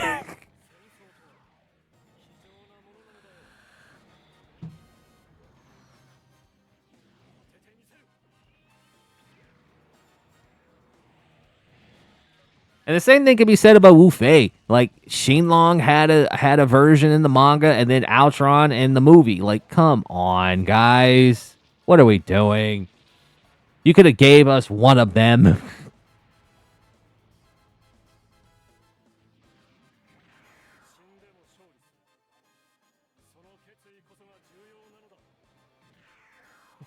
You can't give us EWs either one of those Gundams, but you gave us Zakuto Dawns. Come on.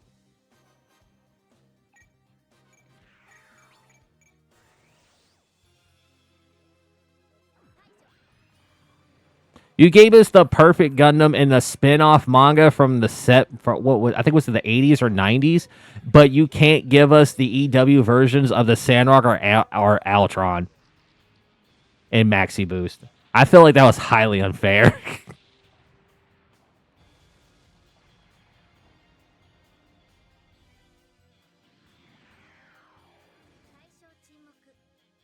Not to mention, like once again, they gave Setsuna every single Double O version he had, and plus he had an alternative Exia with Avalanche.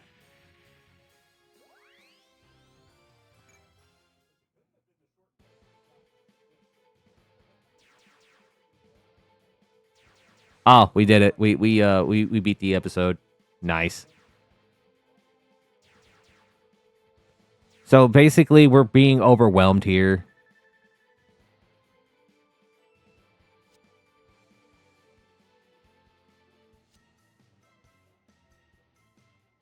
There's too many of them because I mean, like we're not part of the series, so like we only have technically the forces only have the four suits that Catcher brought along with him with Sandrock and the Taurus and the Epion and Wing Zero. And technically, what was it? Epion is fighting a group of suits on an island, and Wing Zero actually came back to Sancting Kingdom. But Relina's about to surrender.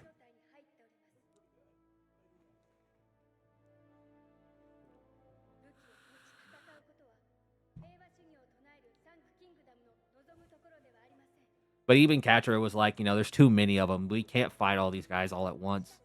I mean, it is a lot. Some of our suits are starting to spark.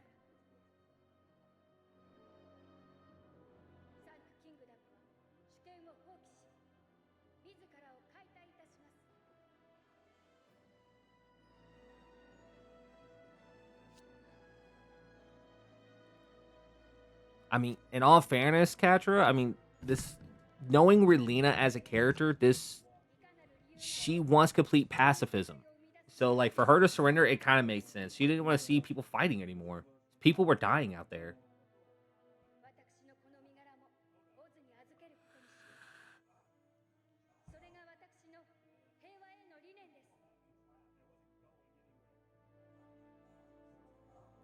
because you can't have Relina like be in charge of our army, because when things start to get really really shaky, she's gonna surrender because she doesn't want people to die.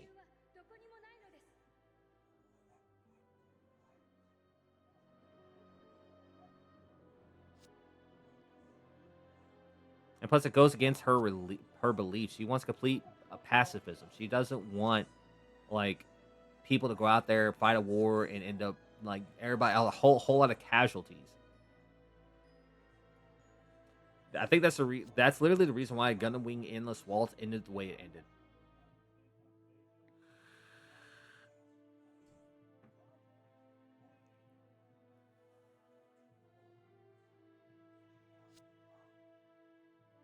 It's not that you couldn't save the kingdom, Catra. It's literally because she wants pacifism.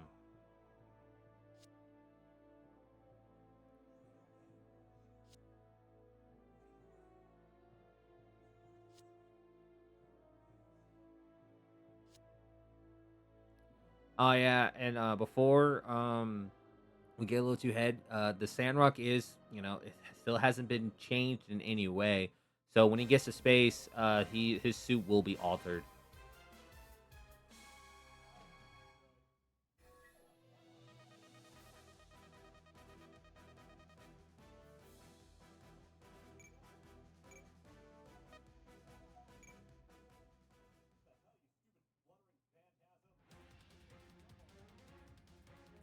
Oh yeah, we got the Epion and Saint Kingdom. We got add armor 2. That's going to be helpful.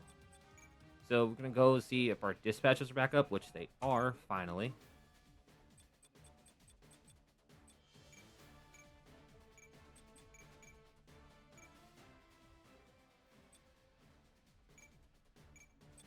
So okay, no, we're not sending those guys there. Uh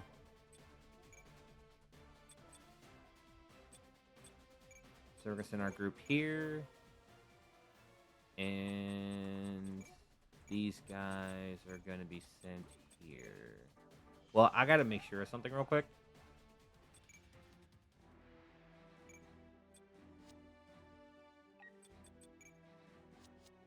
Okay, yeah, he's not. Well, no, yeah, he is there. He is there. What am I doing? There we go.